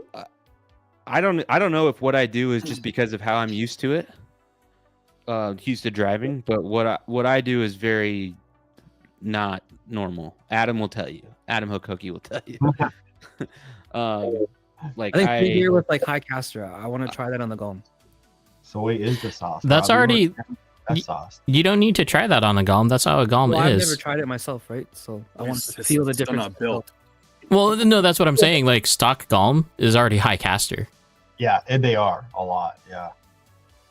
But Logan, what did you feel like you lost by going increasing caster in the front? His soul. well, okay, so Moral rights. I can tell you what I felt. Yeah. I can't tell you that I'm certain that the caster was the culprit of this. But basically, I felt like I lost we have one turn on our track that's like a much larger, a significantly larger radius than all the other turns. It's called a sweeper. And what I felt was when I went into that large sweeper that I just didn't have stability. Like once I threw into the turn, I had to do a lot of work to adjust the car to stay at that angle. I went back to like my lower caster settings. Like so big, my setup is different in that it's low caster with really high camber. And the whole thing is that the front wheel never goes beyond flat. So at full lock, it's basically flat. I don't ever all that roll ass over. you see in the videos, your wheels were like straight up with like full lock. Yeah. That video that I just posted, the slow-mo one, you can see that, right? Yeah. So yeah, Cam's right. Or no, my effect's is a little weird. I mean, if you've driven with me, I think you can tell that I do take a little bit more work in transition. I think usually when people are chasing me, they usually transition way fast, like way earlier than I do. I think Would you say that, Jake? No, I think he's saying opposite. I think he's saying low He is, caster yes. is Yeah. a fast transition. But I don't technically agree with that. But I'm saying with my car, I have low caster, high camber. yeah. I think you guys all can transition faster than me. It takes me a little bit more. Yeah. It's kind of hard to talk about setup and like isolating one Yep. aspect of it, right? Like how your caster acts on your car is also dependent on how your rear end is set up too. Don't How like side bite, etc. Like Yeah. overall balance has to be there to run Yeah. the setup, right? So I have you can't just like- add caster and think like, oh, my I'm car good. can be good, right? You gotta Yeah. like play with it and really figure out what. and also especially if you're running a 550 in a Futaba Servo, that can obviously massively affect how fast you transition too. Yep. So like my rear setup is pretty low camber now, like probably like 1 degree, relatively high toe, and then full anti-squat on the MD2 chassis. And You're then the running front anti-squat? setup is- Huh? The pro squat on the MD2, it's like 3 or 4 millimeter, right? Difference. It's pretty high. Yeah, there's a big degree. I remember I ran one lower than the max on the MD1, and that was what I was. I'm on full anti, so it's like basically flat.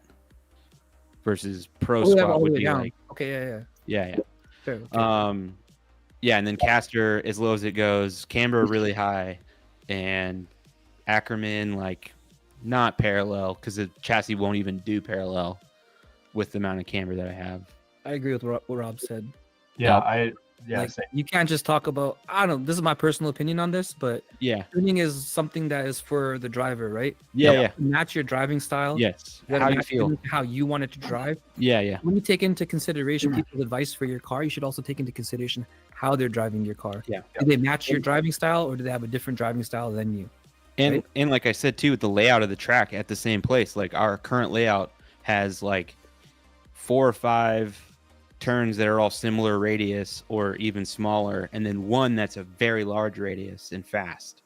Yeah. So that one obviously feels you have to kind of tune to handle both, and then I mean it's just all personal feel, really. If you dive deep enough into it, you can, as I said before, you can pretty much make anything work, in my opinion. Oh yeah, Right. 100%. Spend enough time on it. You The will only make anything work and make The it only feel- thing I would say to that is if you feel like you're disproportionately slower than some people and you have like a lot of the same rear end settings, obviously your Ackerman angle and your front toe setting can slow you down a lot if you're like just plowing.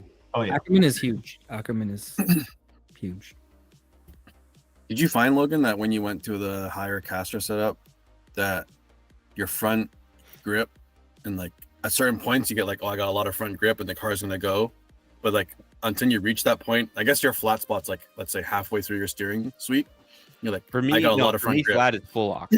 No, like when you went to the high caster. Oh yeah, okay, yeah. Like your flat's like halfway through your steering sweep, let's say. We had it set up so that it's about 60 to 70%. You can ask Did you Adam. Did you feel like that was like really good, and then anything before or after that doesn't feel like your low caster setup? Like your low caster setup feels more consistent steering. So grip. here's another take that I have on all of this is that our own personal perception is really bad. But I did feel, I want to tell myself what you're saying. Like, yeah, I want to tell myself that I could feel instability after a certain angle. But I also have little faith in our own perception of like what we feel. That's what I'm fighting right now because like I mean, obviously I don't have the RCO caster plate on my RDX, but I put it to the stock caster, and I do feel that like if like whatever, if it's like 65 degrees or whatever halfway, like I got tons of front grip. I can get on the throttle, get on someone's door, but like hucking it into the sweeper, let's say, there's a point where you're just kind of waiting. And I feel like if I went back to a low caster setup, I might get that grip back throughout the entire steering sweep. Yeah. Because as you get the full lock, you want more grip. Yeah. And when you're not low angle, you're really not pushing that hard.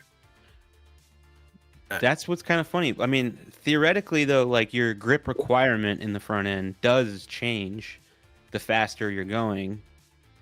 And the higher angle you got. At the same time, if you're doing a lot of slow speed stuff, like you don't want your front end grip to change that much. So I think You can find so much grip through like damper angle, damper tuning. yeah.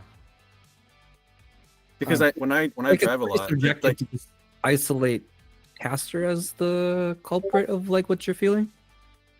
yeah, Like I don't know. I always say this. I mention it all the time that chassis tuning is like a total car balance. Front and rear has to balance. It is. Once your Yeah. rear end gets better, you Yeah, gotta start I working agree on with your that front end. 100%. And once your front end starts getting better, you gotta start working on your rear end again. That's why I say it's always like an evolution of like an evolving puzzle that you're working on that you're probably never gonna solve. 100%. Because you're gonna find little areas where you're improving, and then the more you drive a chassis, like let's say you find a setup, you're like, this is sick. I'm gonna stay with this. You drive it for a couple of weeks, like, okay, I can nitpick this now. Once you get good enough to a level where you can sort of pick out small differences, right? Yeah. Like as you improve as a driver in tuning, you'll feel the differences of like adding 0.5 mil somewhere, adding like a quarter turn somewhere, adding even like a quarter of a quarter turn on like the Yeah, no, yeah. You'll start I mean, feeling everything. On steering links, 1/8 of a turn, because you know if you're combining it both sides, it's a quarter. It's a lot. It can be a lot. Yeah, But you're kind of bringing up a take that I have, which is pretty unpopular usually when I bring it up. But you know, we change as drivers, cars change, other people that you're driving with change. So this is why I want a timing loop. Because it's not about getting the best time, but if you can be honest and just drive your car, and you can see like if you're tuning your car and I'm tuning my car and we're comparing each other against ourselves, the speed of our cars is both changing, so we don't know like relatively what level that we're at, right? So if you have a timing loop, like a timing loop though, because like let's say like one lap you run like just a little bit less angle to a turn, you're obviously going to be a lot it's faster. gonna be faster. Yeah, that's what I'm saying. With consistency great of power line comes is- great responsibility. Consistency of line to like use a timing loop to tune, I think is pretty hard. Yeah, I mean, you should be able to get to a level where you can see your car on track and like the improvements. if I play, I do a lot of like sim racing. Yep. My consistency in grip racing is pretty bad, but I can through doing a lot of laps like see changes in tuning setup, right? Like even though I might have a second and a half variation in my laps, there's definitely I can tell when something is good change and something is a bad change. So I think, like I said, with great power comes great responsibility. You have to be realistic with yourself. Yeah. And not be like, oh, I did one lap a little bit faster. Yeah, you have to be like, oh, I don't know. I think I didn't have as good an angle that time or whatever. But I think just as a general, like, because if I make a change that suddenly makes my car faster, Jake makes a change that makes his car way slower, then I'm going to think that I Relatively speaking, went you're up thinking 2 you made like a steps big jump, when right? realistically I only went up 1 step. So it's not like I said, it's not about making the fastest time. It's just like having a reference point. That's fair. I think like these days I can kind of gauge how my car is compared to others Yeah. pretty well by watching them and then just understanding how I'm driving mine. I'm Yeah. like here, like this guy's pulling on me. I can't put the power down. Yeah, like, yeah. No, totally. Stereo. Like my car needs to improve in this section of the track. If we go to the track on a Sunday and I know Jake hasn't changed anything on his car, then it's like it's pretty easy, right? Like he's a very consistent driver. I can see that the change that I made a big difference. But that's not always the case. Yeah, usually it's like, okay, let's look at our tires and try, camber, and then okay, what else did you change? Yeah, but definitely like it's the people you drive with too. Like if Sonny and I are driving with the group of us, and like I'm leading, like I'm putting down my best to do like 100-point qualifying runs every time, even though we're just like hot lapping. Like, and if I put the best possible lead run for him to chase, and like they know me, like I don't change my car at all. So like obviously if they're benchmarking against me, I'm not changing anything. If I'm benchmarking against them, like usually we're going like hot lapping at that point. It's not like coming on and off the track, making tweaks and right. So like if you do trust the people you drive with, then like that's a good benchmark. Yeah, definitely nice to have that. It's definitely nice to have that. I think that's you don't have to question that. Yeah, that's where like being on a team is helpful because you can. It's a little easier to like communicate. You have the trust with each other to communicate that stuff, and like he's not trying to screw you, right? Like he's not trying to like make like some shit line that like you can't follow, and then that makes him look faster. So like Jake is literally my biggest competitor, but on a Sunday we're gonna go to the track. If I know for a fact that he's like messing with stuff, I'm just gonna leave my car the same. I'm gonna try to drive the same the whole day. Yeah. And if he knows that I'm messing stuff, he's gonna do the same thing for me. I was gonna actually say the same thing, because it's like you don't both want to be changing stuff. It's like I need to change my car and leave your car where it's, or for you to leave your car where it's at, so I can have something to compare it to. I'm the worst, man. I'm changing my shit all the time. Sonny's on and off the track every 5 minutes, every 2 laps. You'll see if you go to PDX, you'll see both of us pulling off on Friday night and just. Yeah, there's times. Yeah. Beep boop, beep boop, beep boop. So here's the thing though. We took a long break from RC. I think to like bridge that tuning gap and understanding of how to tune the electronic side of stuff. Like back in the day, we never fucked with anything electronics wise. I'll be straight up. Like, So we took a huge break and we came back, and there's so much information available on how to tune electronics now. 100%. For me, like playing with that and trying to understand it is more fun than just running like lap after lap after lap sometimes, right? Like I really enjoy trying to understand the ins and outs of what I'm doing and how to tune. It feels good to have a little more control over what is happening, right? Like the CD 700, for example, took me like 8 months to figure out. But now I feel really good with that. Like I don't. I was at a point where I was like, okay, RSFT, I'm gonna buy those from now on. I got my CD 700 to a point where I love that thing, man. I think I'm gonna buy another one for the Golem. Some days I hate that I have so much parameters on a CD and a 550. I'm like, God, I hate this. Yeah, which one? I focus solely on tuning one at a time, basically. Like I had like a benchmark like CD 700 tune, and I just played the GYD 550 nonstop until I started understanding. Yeah, I think for sure parameters change what like my driving style. So I'm the same way. I hate that because sometimes I'm like, is this the gyro or is this the servo? Yep. What am I fighting? So tomorrow, and I was talking to you and Joey about this a little bit. Tomorrow, I'm actually gonna try different gyros out. I'm gonna throw a V4 in my D1 and see how it feels. Maybe it's better. Maybe my car sucks and my gyro's hiding everything. I don't know. So no facts, 100% facts. So much with the 550. Exactly. 550 you can turn a car into a different car. Like real test, like for I think like 8-9 months, I didn't touch like the setup on my car, like physical setup too much. Yeah. I was just playing with like the 550 and the CD 700, and you can find so much grip, so much speed just tuning that. Yep. And then you get to a point of I feel like diminishing returns where you start to. I think at that point is where you want to start playing with your chassis and yeah. But even like, everything. Like ESC tuning, like if I'm messing with my ESC tune one night, like I'll do a couple laps and I'll pull off and change one thing, even if it's just like RPM. Like I'll up my boost by 500 RPM. Yeah. And it makes such a difference. Yep. And then Cam's not buying it, dude. We're literally going back and forth. Like Sonny's pulling off, changing his ESC, and then I'm doing the same thing, and like it just gets out of hand. Like I think we're personally like pretty behind on the like electronic. We're so much for us to learn. Trying to like bridge that gap lately. Because I felt like if we want to compete at like STC next year or like have like a decent chance of doing like okay, we gotta like start learning stuff a little bit more seriously. Hang on, is this California David, dude? Yeah, You're that's our 10, that's our buddy. yeah. Yeah. Bro, David, I actually bounced so much shit off this guy and have learned a lot from him. Best car I've ever driven in my life. I California. bounced so much David. shit off of him. He is like Holy one of my shit. people that I just like. Cali theorize. David is the best nickname of all time, dude. Everybody knows Cali David. Yeah. Dude, his car from is like Canada. on His car is a rails. monster, man. It's It's amazing. His You're car just is like a watching RCDC, and you're like, "It's Cali Day." Bro, I've never driven a car where I can just straight up pass people at will. Yeah. Like his Literally. car is fucking Yeah. gripped up. But what's crazy is that I even looked at the setup, looked at the car. I'm like, there's nothing really different. Like it looks normal. Yeah. Like the tune, the setup, like I don't know. It's just like the ramp up, the ESC tune, like the motor So tune, smooth. just- So it's- smooth. the ramp up is just so, it's like, yeah, like Rob was saying, the turbo on off is literally perfect to the point where it's like, okay, I need a little bit more grip, or I need a brake traction to just sit on someone's door, or I want to pass, be a dick, and just drop in front of him. He can do it like that with his car. It's insane. I hated it so much. I wanted to steal it. So good. I think everybody did, bro. That thing. I wanted sucked, to. bro. Like, it was so good. Yeah. But it's I think he's got the Team 80 rear diff on it. Teammate That was like- yeah, not diff, transmission case or Transmission case, sorry, yeah. Yeah. That was the big change he did before he came up to visit Yeah, us. he's right here. I was talking to him a couple weeks ago, and he's like, "Oh, I'm going to take it all apart and change everything." I'm like, "Don't do that." I think he's going kaiju. Looks like you already did, brother. Yeah.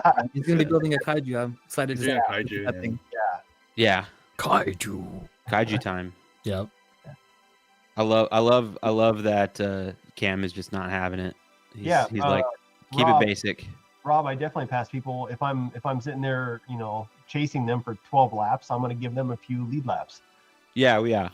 Oh, that's my biggest pet peeve. Yeah, just When sit Oh there. my goodness. No, Long. when we drive, it's at least most of us. It's I will throw down 5-6 laps, Handful. and yeah. Jake will pass me, and he'll throw down 5, and then I'll pass him back, and we just switch off. I'll be straight up. I don't pass people. Funny doesn't pass me at all. He just Uh, keep going. The thing is, like, so I let what it happen, happens though. I let it happen. is you hop out, you're leading, and I can do lead laps for an hour. Yeah. And I don't want to do that. think I spend have. most of Sometimes my- I do. Sometimes you do get like I get stuck in the headlocked weeds into so like.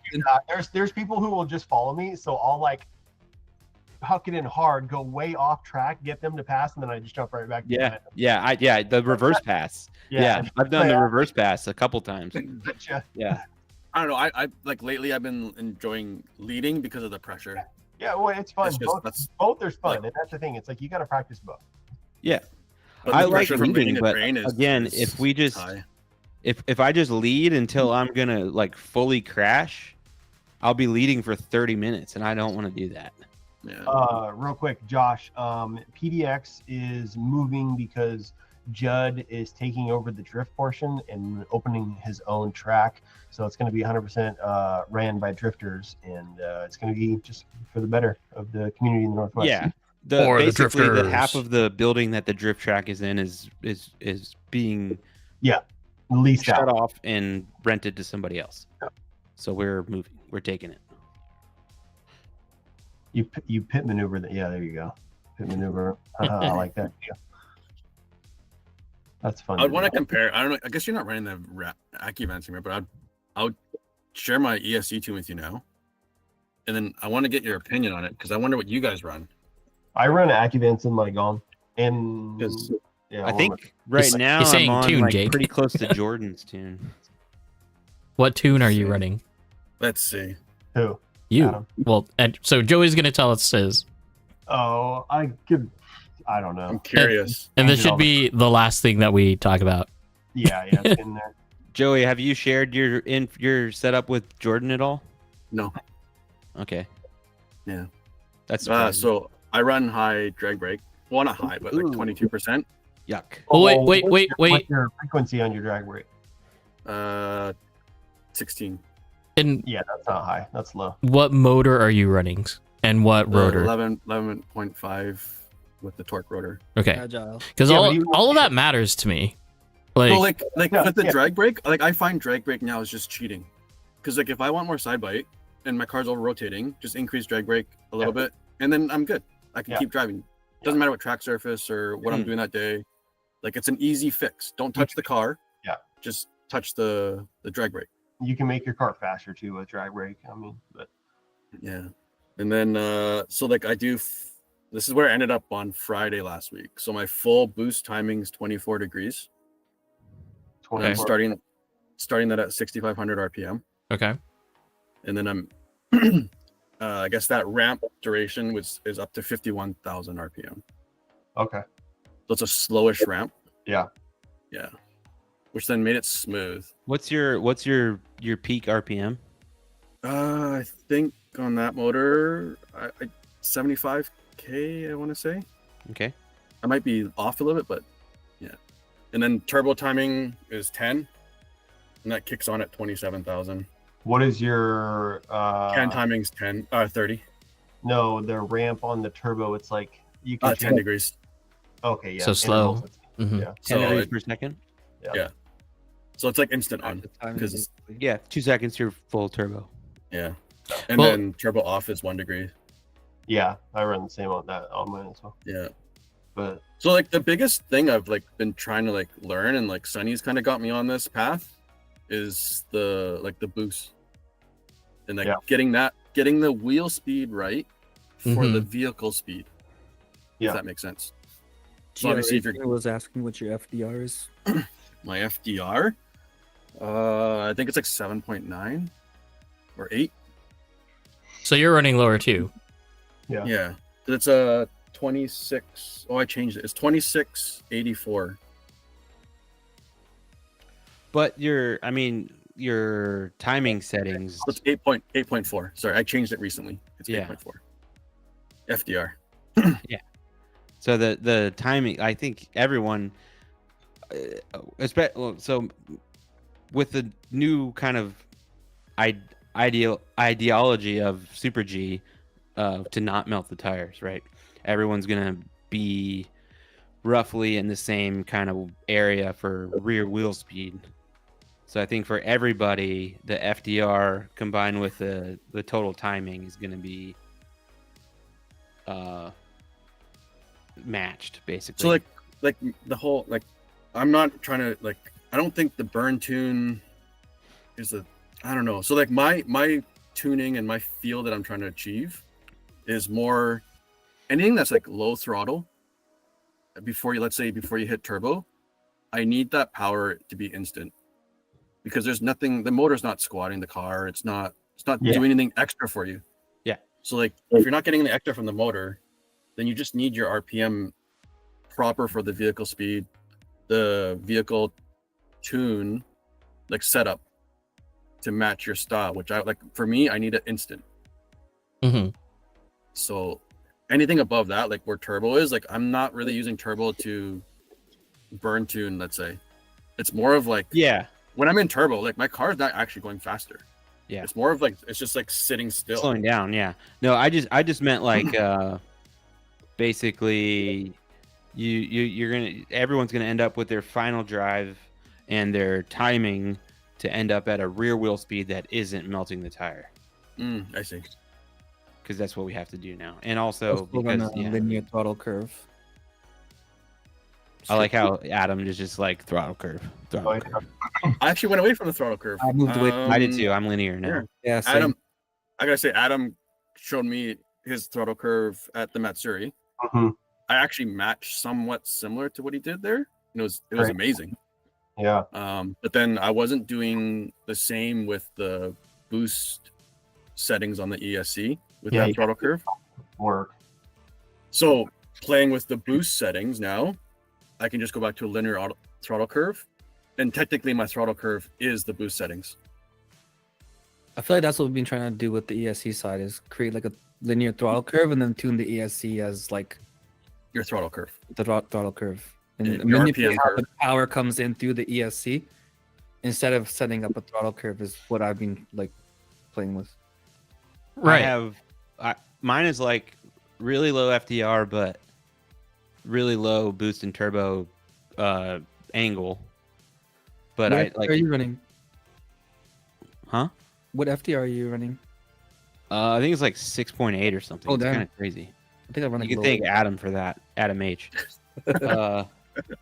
But like when I'm if I'm say I'm leading, like my throttle position is like less than 50%, like the whole lap. I think throttle curve is probably easier to set up than like matching your ESC to like your finger. Yeah, yeah, definitely. So if you go from like track to track, it would make sense to like tune throttle curve over ESC. I'm just like, my thing is like keep the wheel speed as low as possible. Unless you're chasing, then it's like a little easier. See, I run my my FDRs like at 10.2, and I think total timing of everything is like 90 degrees or 95 degrees. I don't know. It's a lot. Damn. But what's your peak RPM?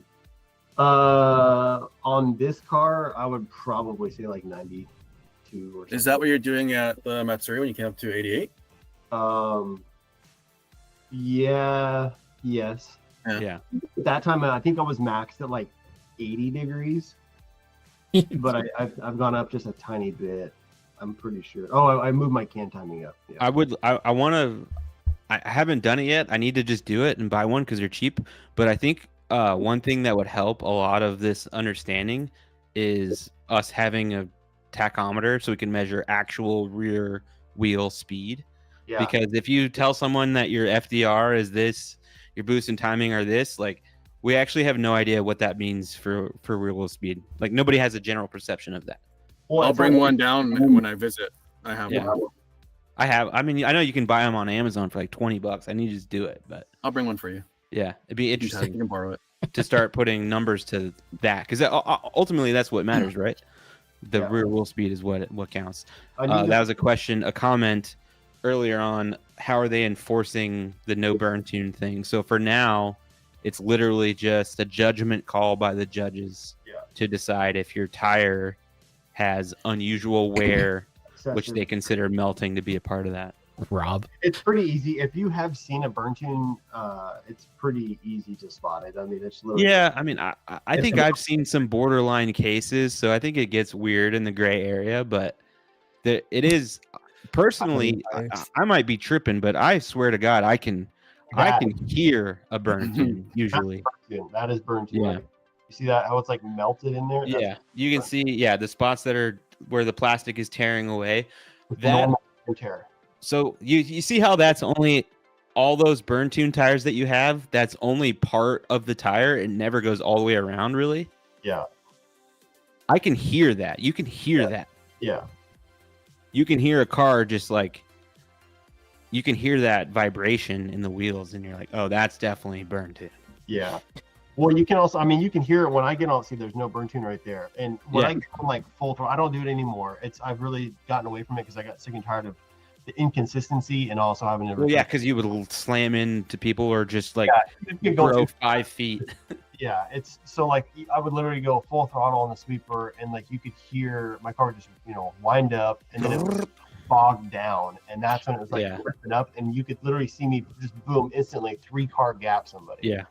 And it was like it's just not fun for me. Like it's funny for sure, but it's not fun. Yeah. The MD one was like that. You have to really like drive super aggressively all the time to like. You're driving at 100. Yeah, because you have crazy grip. But then if you're not getting super high into the RPM range, you have to use same like grip. RPM range to stay behind people, basically. Yes. So. But When you see that melting and it's only on part of the tire, that's literally that makes a sound that you can just hear. Yeah.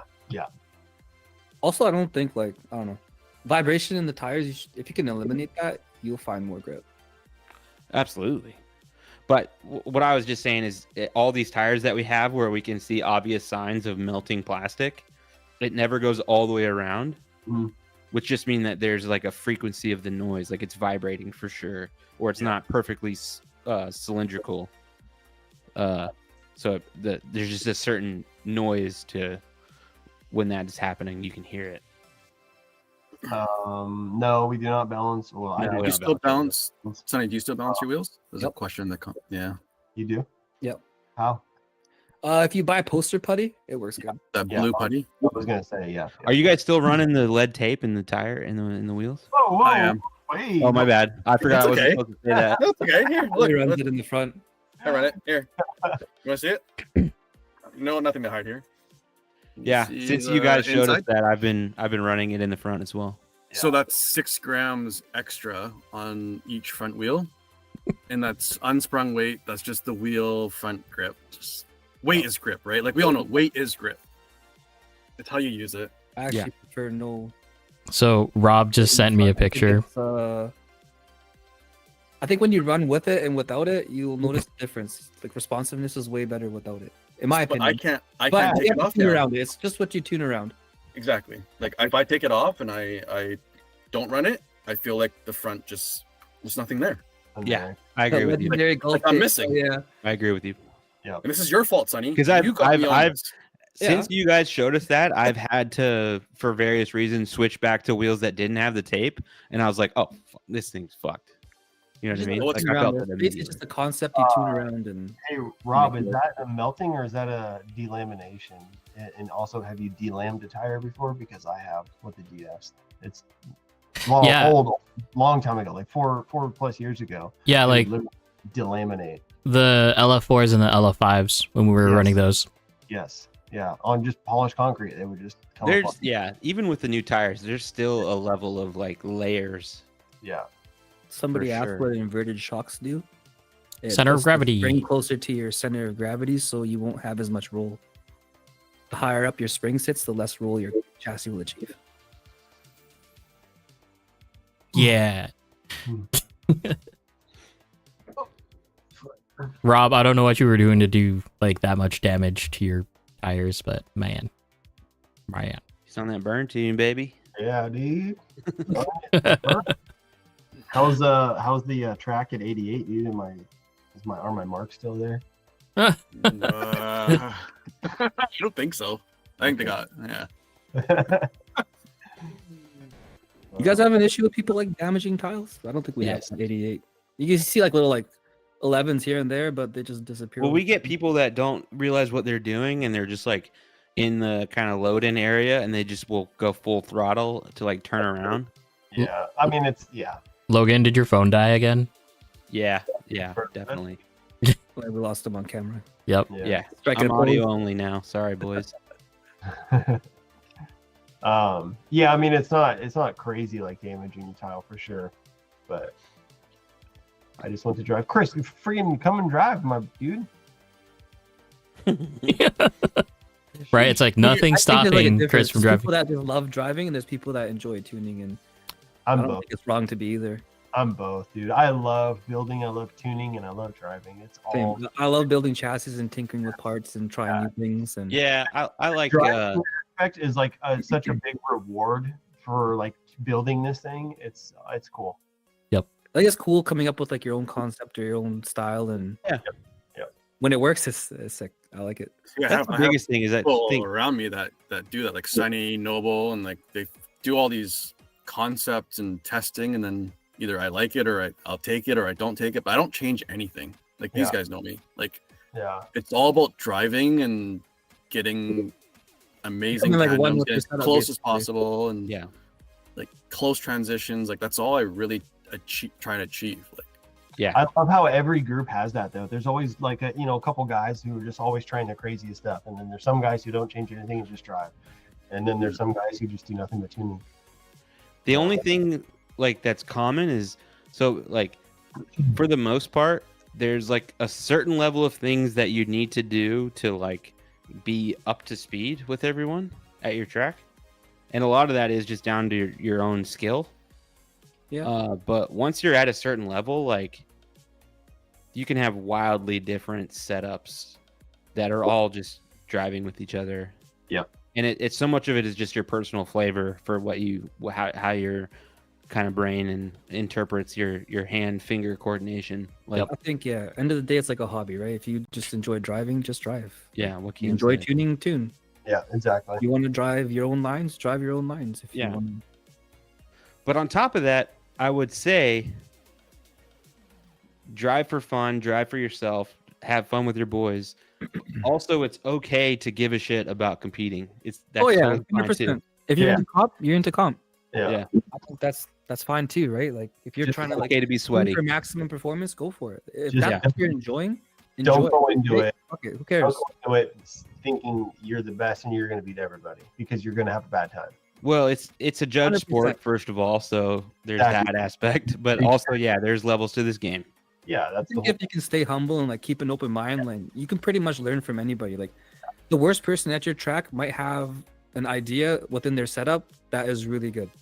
Mhm. And if you understand enough about tuning, you will be able to like absorb that a little bit, right? So if you just shun people off like, oh, you're a shit driver, like your chassis shit, Yeah, you won't like that's not the case sometimes, right? that's the best message. Don't write anyone off. Everyone's in this Keep to an learn. open mind for Everyone's gonna get better. everybody. People you Yeah. make fun of one day might be better than you, right? Yeah. Yep. It's just time. Yeah, like look at like most of the people on our team. I used to just think they all sucked, and then here we are. Just kidding. Wow. God damn. Public. Wow. kidding, Public dude. mention. We're still alive, dude. Oh shit! I thought we ended. Like, I personally don't care much for comps, but Holy I will crap. join them for fun. Oh man, I don't got that ice in my vein like some people, right? One lap, throw it down.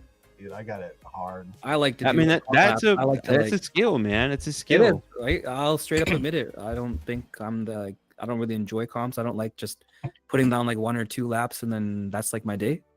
I love it so I much. more enjoy like hot lapping. I love when somebody beats me and they go on to just continue to get better. Like I love it. I love seeing people progress, and that's the biggest thing for me. Yeah. It's Yeah, I'm amazing. hyped to see all the homies just getting better. Yeah, Yeah, for sure.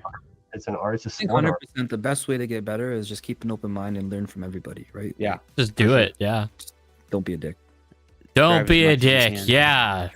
Take it to Yeah. heart, everybody. Don't be a fucking dick, man. Don't be a Yeah. dick. Don't be that asshole at the track that has a fucking ego. Yeah, Don't seriously. be out there trying to fucking prove things to everybody around you. Everybody's in this just for fun, right? does At the end of the day, we're literally playing with toy cars, right? Exactly. Straight up, we're playing with That is toy true. cars. You can complain about it all you want, but like when I talked about RCs to my wife, she thinks I'm the biggest nerd, Yeah. right? But like at the end of the day, it is what it is. We're playing with toy cars. It's really fun. They're technical, but just Yep. enjoy it. It's a hobby, and Sounds like he's As soon as talking about me. as soon as you lose, like vision of it being a hobby, you're fucked, man. Yeah, You're not. just do it for fun. No one's paying you. This is not a job. Like, Exactly, right? Like Yeah, it's not a job, leave player. your- check your ego at the door, in my Yeah. opinion. that's it. You're just there to have fun. It is funny. Okay, just let's be real for 1 second. What I enjoy is like because like all my social media stuff that I do now is also posted to my personal Facebook, Yeah. and I'm friends with a lot of people that do like rally and drifting in real life. And I feel so silly posting the way that I do. It's like, dude, check this out. It's so funny. Dude, it's taken me the longest time to like share stuff to my Facebook because it's like obviously like a lot more personal, friends, family, whatever. Yeah, But I'm just like, I don't care. Like, I don't care anymore. this is, I was I like don't that before, like I wouldn't share nothing, and then I just don't give a fuck, man. Who cares? know exactly. Like I enjoy what I enjoy. If you got a problem with it, man, I have more friends. find something on- that you almost enjoy. on- Because I think since I started RC drifting, I think I've doubled the amount of Facebook friends that I have. So literally, I have more RC friends on Facebook than family and real friends, anyways. So it's like, who cares? Yeah. It's, you have polarizing opposite opinions. Like you should talk to people that aren't into RC drift. Some people think it's the dopest thing. Other people are just like tuning out after you. What when are you you play with like RC cars. I did like Wait, I the friends that we play with when we were 7. wow. And I've met more people doing RC drifting and have had 10 times more fun doing RC drifting than road drifting. Oh So, yeah, I mean, there you go. Like, literally like 110% of my actual friends right now are people who are in the hobby, right? yeah, exactly. Yeah, RC shop talk with the wife. It is pretty hilarious. Dude, I'll tell her random things just because I'm like hyped about something, and then Yeah, she's like, like, "What? okay, I don't Okay, care. Like, I'm going to sleep." yeah, it's just pat you on the head. Okay. Dude, at least like Jake and James can get their wives to show up at the track. Sarah has zero interest whatsoever at ever stepping foot at the track. Yeah. Even though my wife like makes fun of me, she bought me my SD2. Oh, sick. Yeah, Nice. so Yeah, at least my wife is like big into like real drifting, and she loves watching. Yeah, that's cool. That definitely is cool.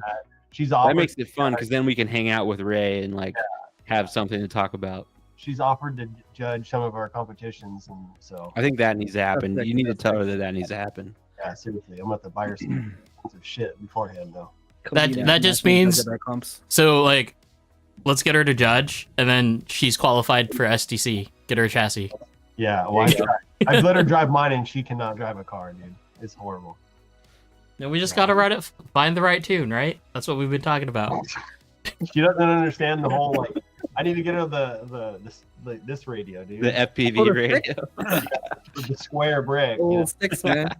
Just get her an Xbox controller, dude. She doesn't understand. Because you play Card X? Yeah. That's true. My wife actually dropped off batteries at the track when I forgot them one time. Shout out, she's pretty dope. Sarah has literally never been anywhere near the track.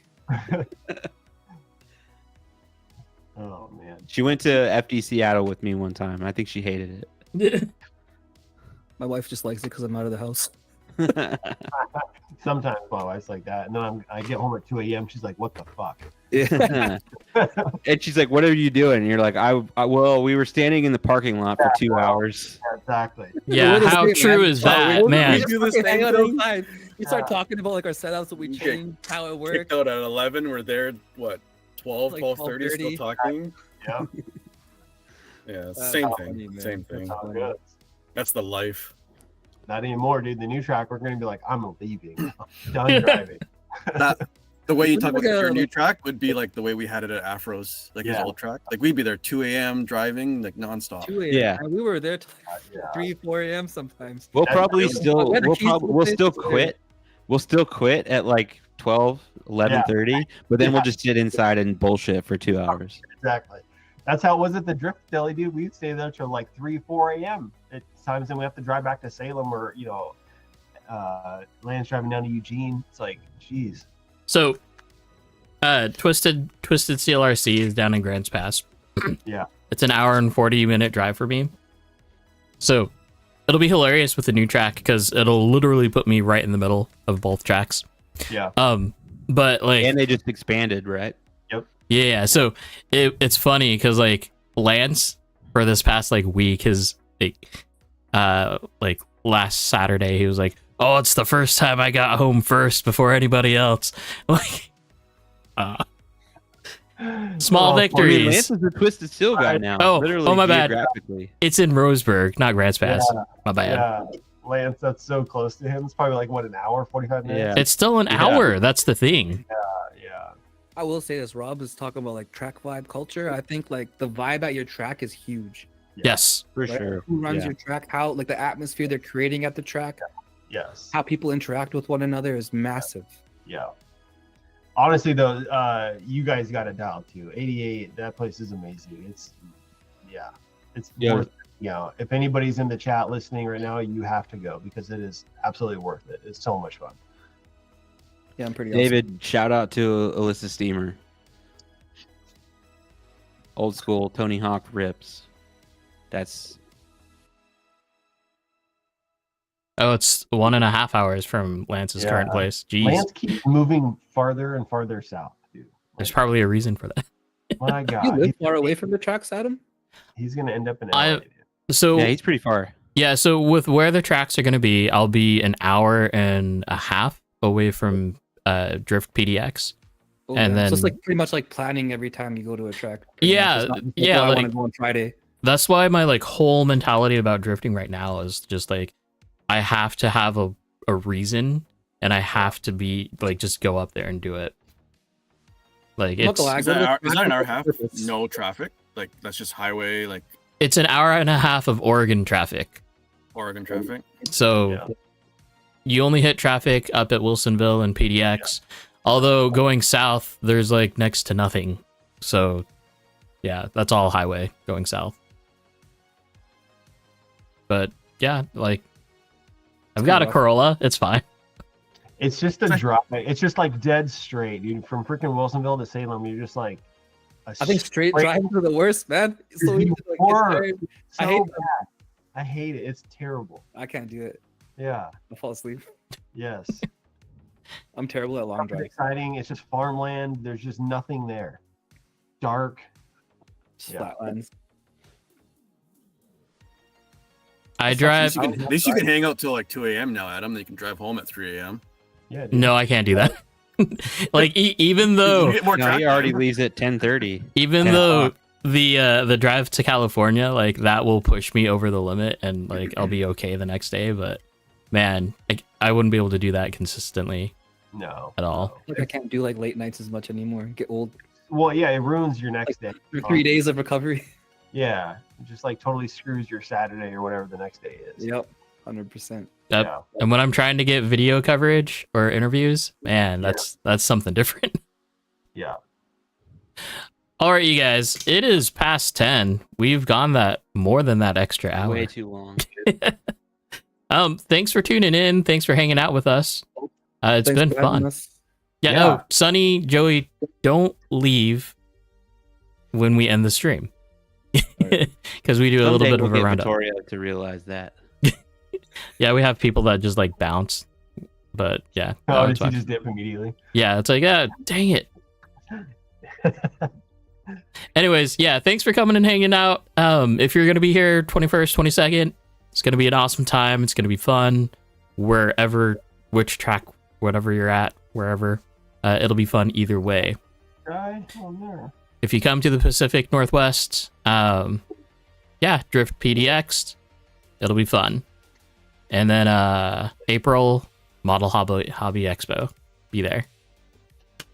I gotta get on things. Gotta get my passport here. Yep. Yeah, get on it, dude. Get that. All right. I'll pay extra for it. You guys have a good evening, have a good week, Night, and everyone. we'll see you next week. Oh, Night, Kev, guys. it's what? Thanks for It's tuning in with us. Thanks for having me. RCO with Kevin and Yeah. Adam next week. And Yeah, Adam, Oh, that'd be a good. Oh, we one. got the doctor on next week. yeah, newly announced RCO driver Adam Hook. that makes so much more sense now. That's exciting.